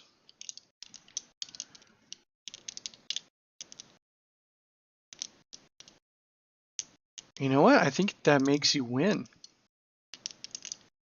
It's a good counter. Yeah, so hear me out. So I do that, right? To do that. I didn't see your fighting, right? So I guess I could do this. No, because I can't do it during your untap phase. I can't interact with that. I would have to do it before your turn. But basically, I go to sacrifice these 3 other creatures. You kill one. Now I only have 2, so this doesn't flip. The ability doesn't ever happen. So I just lose my 3. And I'm left with that. Yeah, all of them. Yeah. No, it's a good move. It was misplayed by me. 100%.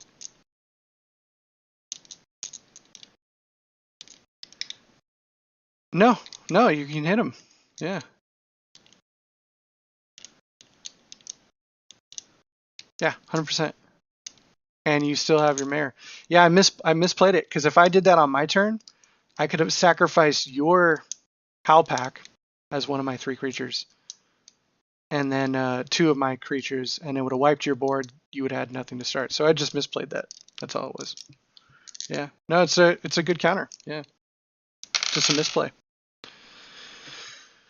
So it's a 3/3. So I will kill the 2/2 then. Yeah. Yeah. So he's down to 4. Yeah, just a misplay. All right, I will play a mountain.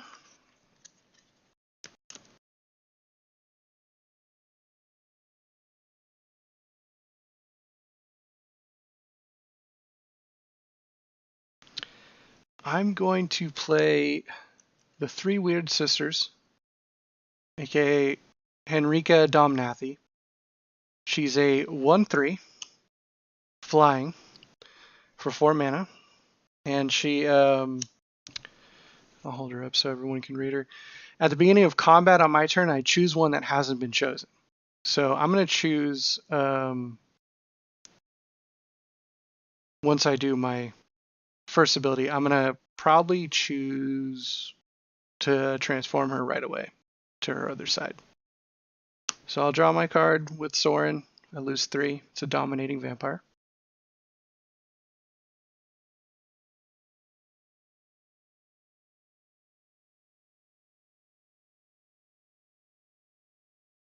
It is, yeah. It's nuts. Yeah, it's fun. You don't know really to expect. let's see. I will play Dominating Vampire, and I will grab one of your dudes, your biggest guy, your fighter. I'll transform her just for the sake of transforming her, so you can see her other side. She becomes the Fiend of the Darkest Night. She's a flying Death Touch lifelink, and she can buff her creatures, but mainly that's you're dealing with a 3/4 flying Death Touch lifelink. So I have Dominating Vampire, your creature, Voldaren Pariah, and this one. So I'll swing with, I can't swing with her. I'll swing with the Pariah and who's over the top, 3/3, and your big guy. Yeah. Are you doing anything with those? You can block the 6, right? That's your choice, though. Okay. That's probably the best choice. Because now I'll transform Voldaren Pariah. Sacrifice 3 creatures on your board. I'll sacrifice mine. Yeah. And I have him tapped.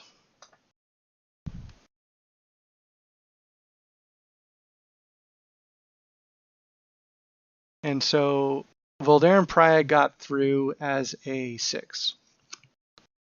Yeah.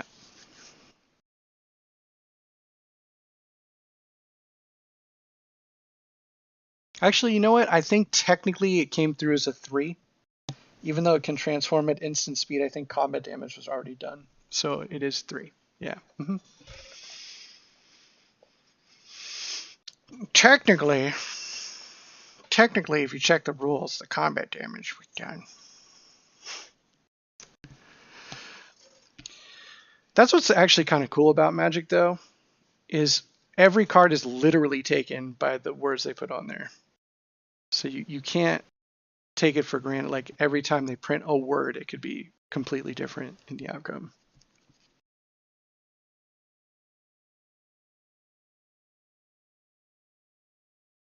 Okay.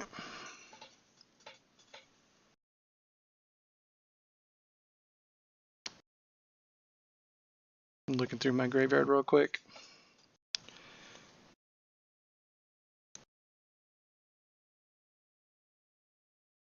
All right, well, this is a decent card to grab here.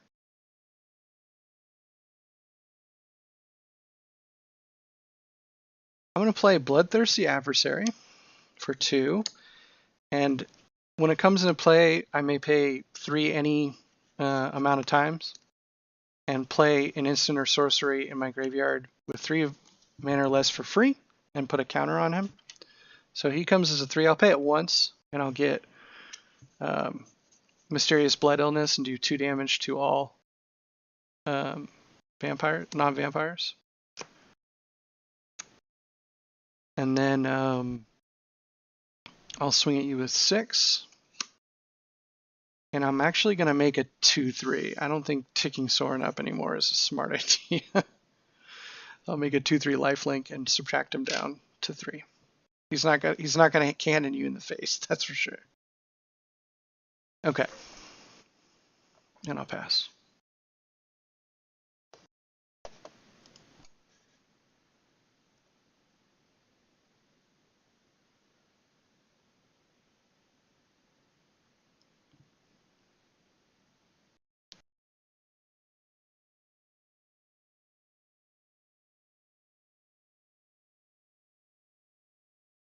Immerwolf is honestly on my hit list too. I remember what that dude used to do to me with Huntmaster.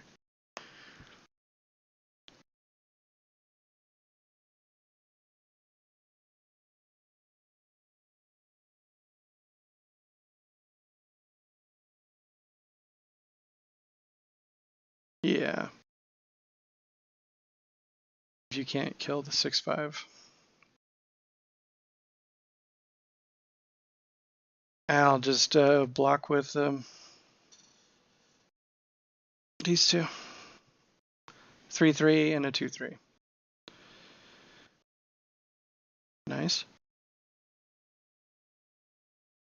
Okay. So yeah, both of your guys will live, both my guys will die. I'll gain 2 life from the lifelink.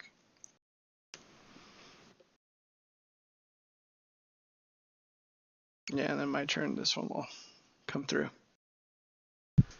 GG. Yeah, for sure.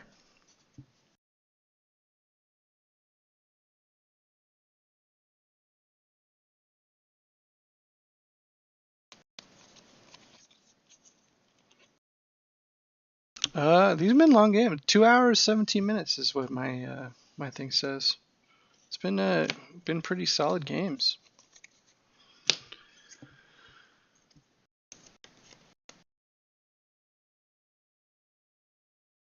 Thank you, Fates. He's pointed out my poor aesthetics with my counter out of visual screen.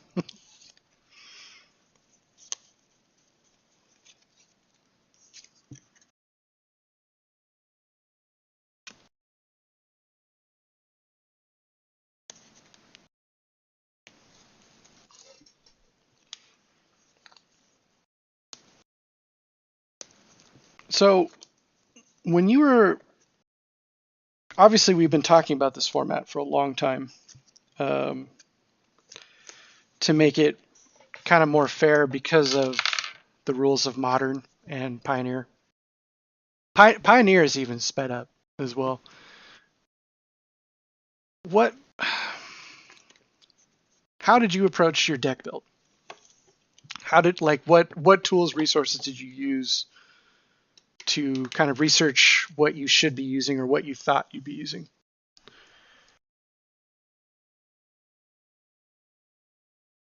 Mm-hmm.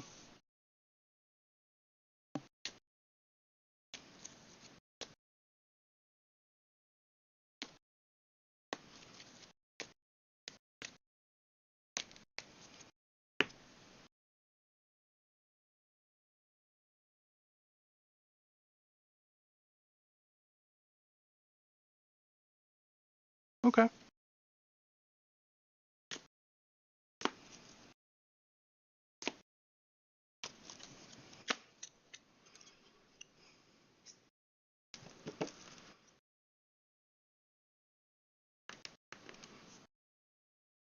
Mm-hmm.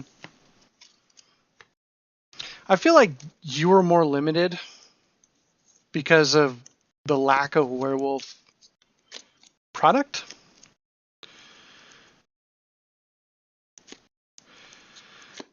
Well, I was going to say, Avacyn Restored really screwed you guys because of the Wolfear. Because of the way the story went, where Avacyn was restored and the wolves lost their curse and became the Wolfear, it eliminated. It was like, cool, have this werewolf tribe, but in this third set, there's no werewolves. It's Wolfear.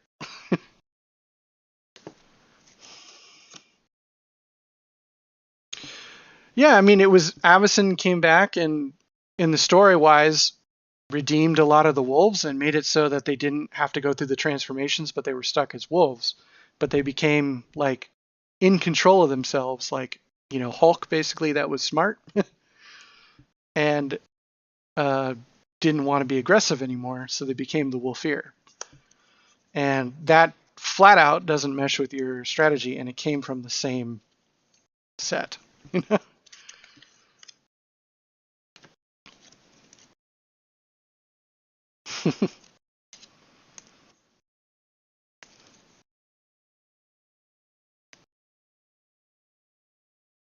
I'm going to play this because it looks interesting, but I probably shouldn't. I'm second, right? Okay, let me put my life total back here. Yeah, I was just curious because, so what I did was I went to Scryfall. I'm giving them free advertising here on our channel.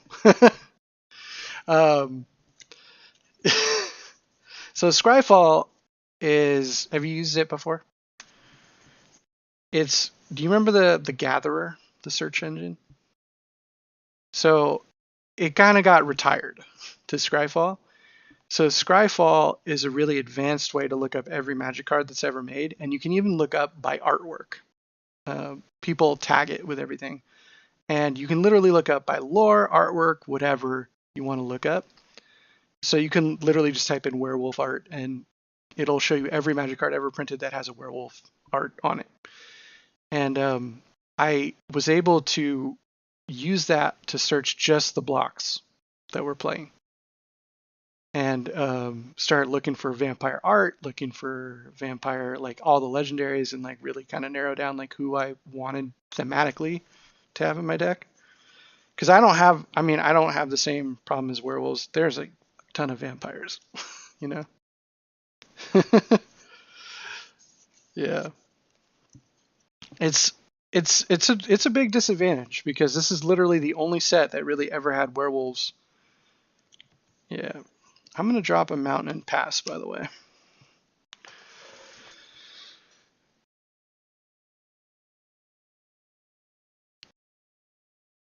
Okay.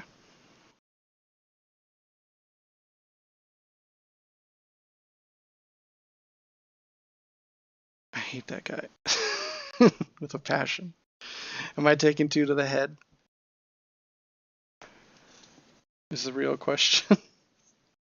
Okay.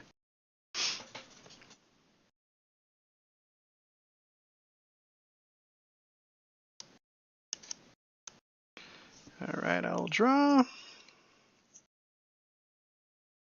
I will play Swamp. Dude, it's amazing. Have you seen? I forced you to watch that cinematic, right? When it came out.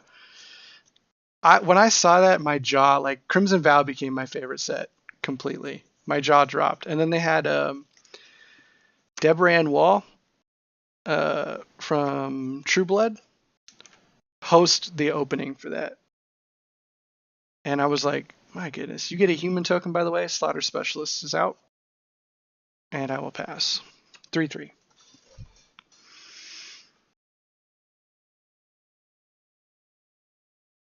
I know. When I started putting this card in the deck, I was like, I kind of like this card. I want to use it, even though it might make certain decks stronger. But it's got insane value for it. But I was like, man, I don't have a human token to give to you guys. I can't hand you one, you know? Yeah. I can't wait, by the way, till to take on the other decks, but also to have like a tri-war, a 3-way battle. It'll look nuts with crackbacks. It would, yeah.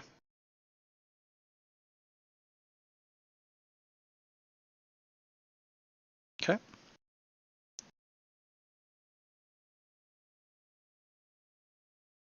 Okay.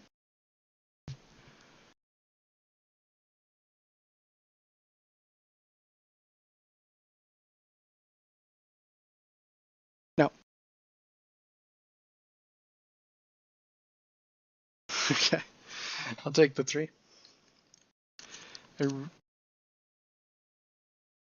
No.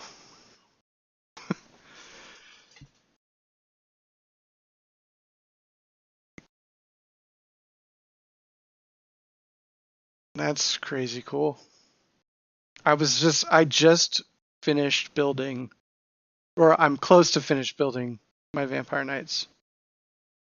I was working on the other day. Oof. I did not draw the card that I needed to draw. Um,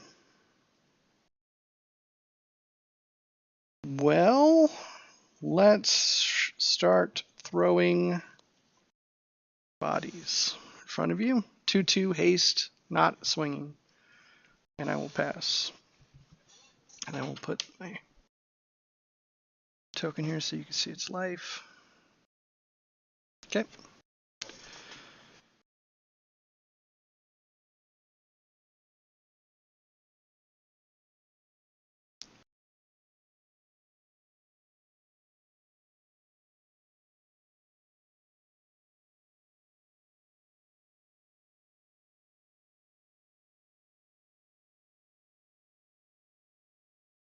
Nope.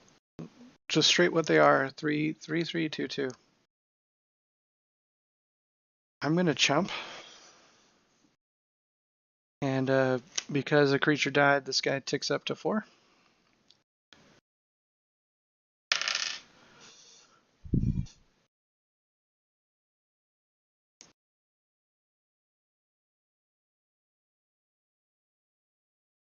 Oh, your guy didn't die. Yeah. Yeah, you're good. I just threw him in front to make specialist stronger. He's just a 2/2 body, and your guy was a 3/3, correct? Yeah, you're good.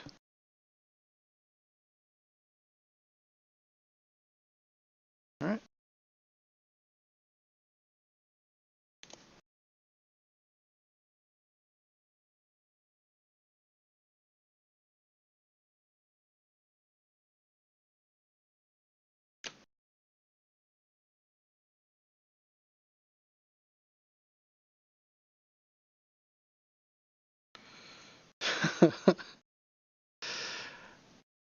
You have nothing in your graveyard, right?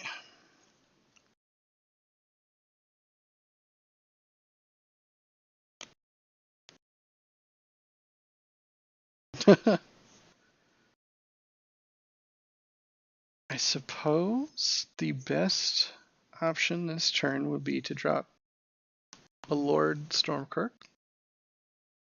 So this is now 5/5. And he's a 2/2, and they're both for a strike. And I'll pass.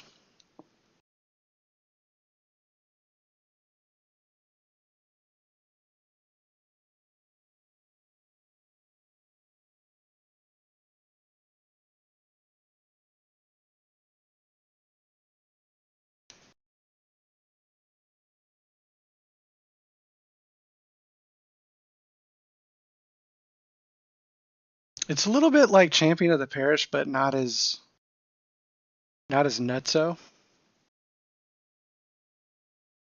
By the way, I can't wait to play Champion of the Parish with Champion of the Perished from the zombies.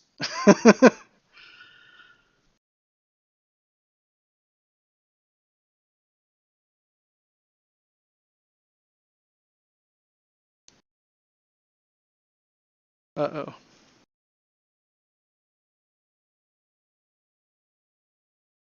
Uh-oh.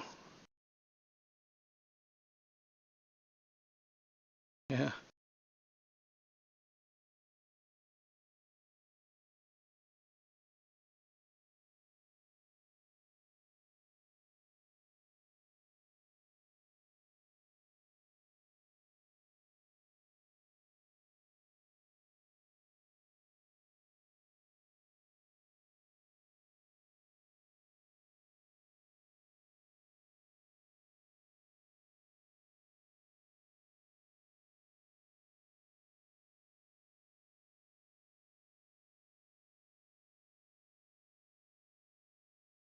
I'm confused. I'm so scared. I gotta let that guy go. I don't know what the hell that dude's up to. He's up to some shenanigans is what's happening over there. There's a vampire staring at it like, what the hell? Yeah. Yeah, you're just kind of like, what in the heck is with this guy? What's this dude's problem?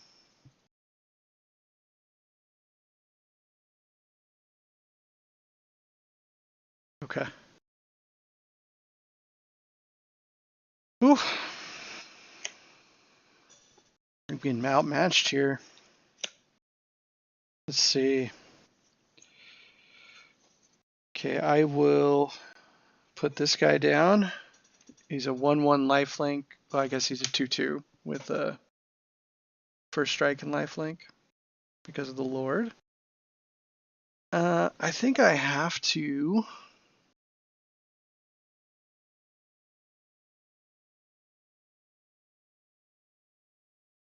play this card. Well, if I play 2 spells, you'll transform back, right? Oh, Emerald Wolf, yeah. Okay, well, let's just pay 3 and we'll play Mysterious Blood Illness. All non-vampires take 2 damage.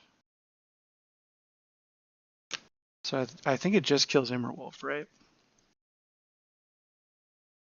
Oh, he's a 3/3. Okay, well then never mind. No, it's all good.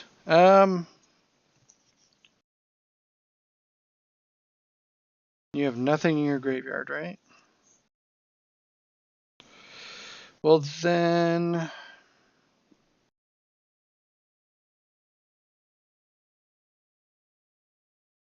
I think I just need more blockers. I'll place him down and literally exile nothing. So he's just an extra body. He's a 3/2 first strike.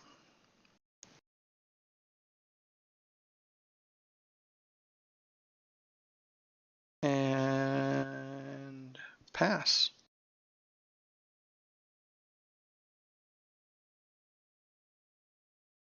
Definitely feeling behind here.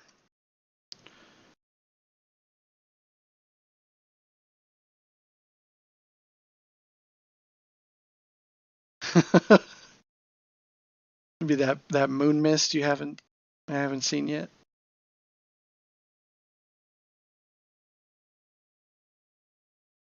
Do you have four of or 3? Okay.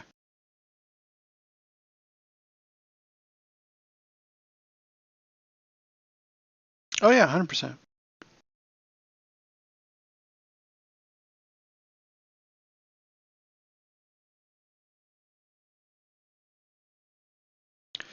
Question is, because obviously these are going to be your targets, but which one? Because if you kill this one, it'll make him stronger, but I'll lose the lordship in the first strike. Well, your guy will be what, a 5/2 when you flip him, or it'll be a 6. Then you'll just straight kill him.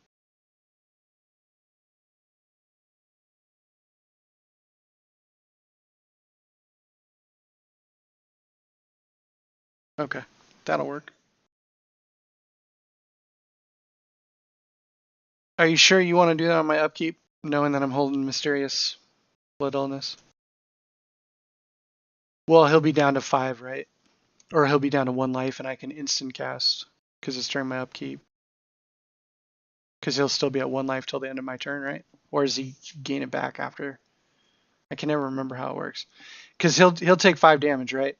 So he will be down to a 6/1. So by the end of your turn, or my turn, right, he gains all that stuff back. So if I do Mysterious Blood Illness, then he could kill him. But if you do it like right before my turn, then oh, and you can't, huh? Okay, yeah. Okay, well, let's see how it goes here. So we untapped, upkeep, and then draw. And that's actually the only play I can do. So I'll cast Mysterious Blood Illness. It does 2 damage to everything non-vampire. So I think that would kill. Yeah, because it's 6. It'd be down to 1 life, right? Okay.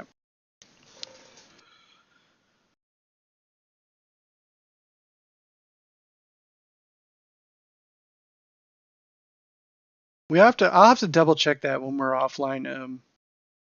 I don't know if moving through the phases, if your guy would gain his life back or not, or if it's at the end of turn. I'm pretty sure it's at the end of turn. But I know, like, as you move through the different phases, things happen. So I'm not sure if it would like put your life back before, like my main phase, or if it's at the end of my turn. I'm 100%. It's for sure at the end of turn. It would put your life back to normal. But I don't know about in between phases. And I am out of stuff to do, so it's your turn.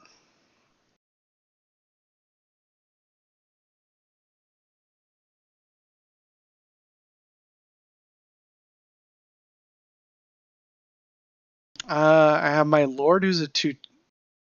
Yeah, most likely. Yeah. That would make everything else minimal.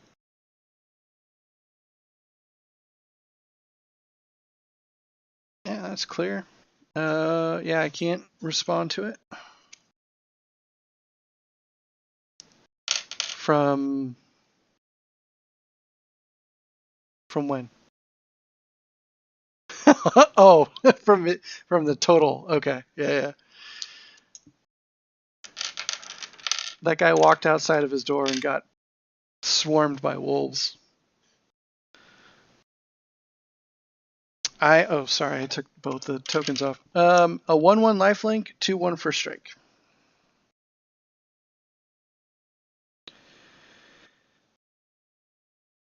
Does anything have 2 life?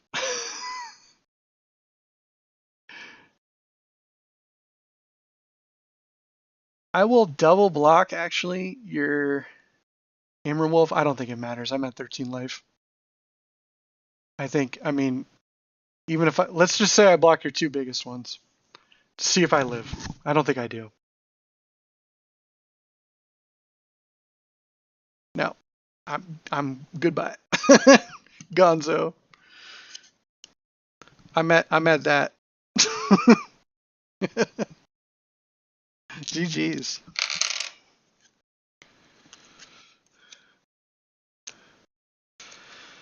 Yeah, I think it's definitely better than our trial of the tricolors. for for sure. Yeah, I think I just was overthinking it, trying to get too many cool guys into one deck, and I just went with, instead of going with a theme, I just went with these guys are good. I'm gonna put them together, and they'll have some synergy. It's a little bit tough with the vampires because I'm used to. Vampires have a lot of tribal support, obviously, throughout the years of Magic, and they have a lot of cards that work together very, very well, and tribally pump each other with lords. And I don't really have access to those because most of them are in other sets like Nocturnus, and they're in like Zendikar and whatnot. So I only have the one lord, so I couldn't build them the way that I traditionally build them. So it's been interesting. It's been different, for sure. I like it.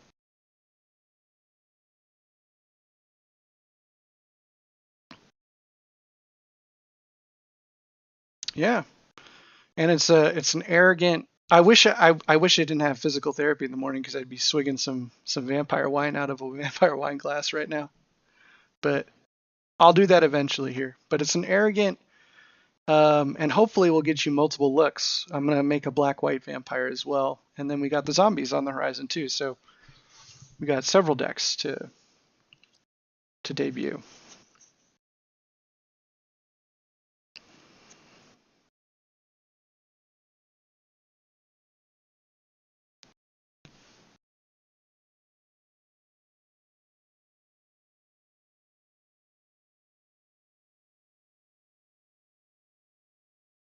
Yeah, absolutely. Yeah. No, all the games were close. I think except for one where you steamrolled me. So I think everything was pretty close. Yeah. Yeah, it was close. Everything was really close. I'm sad I didn't get my Sorin nuke because of misplay, but eventually maybe we'll get a Dracula KO. Yeah. Sounds good. Yes, sir.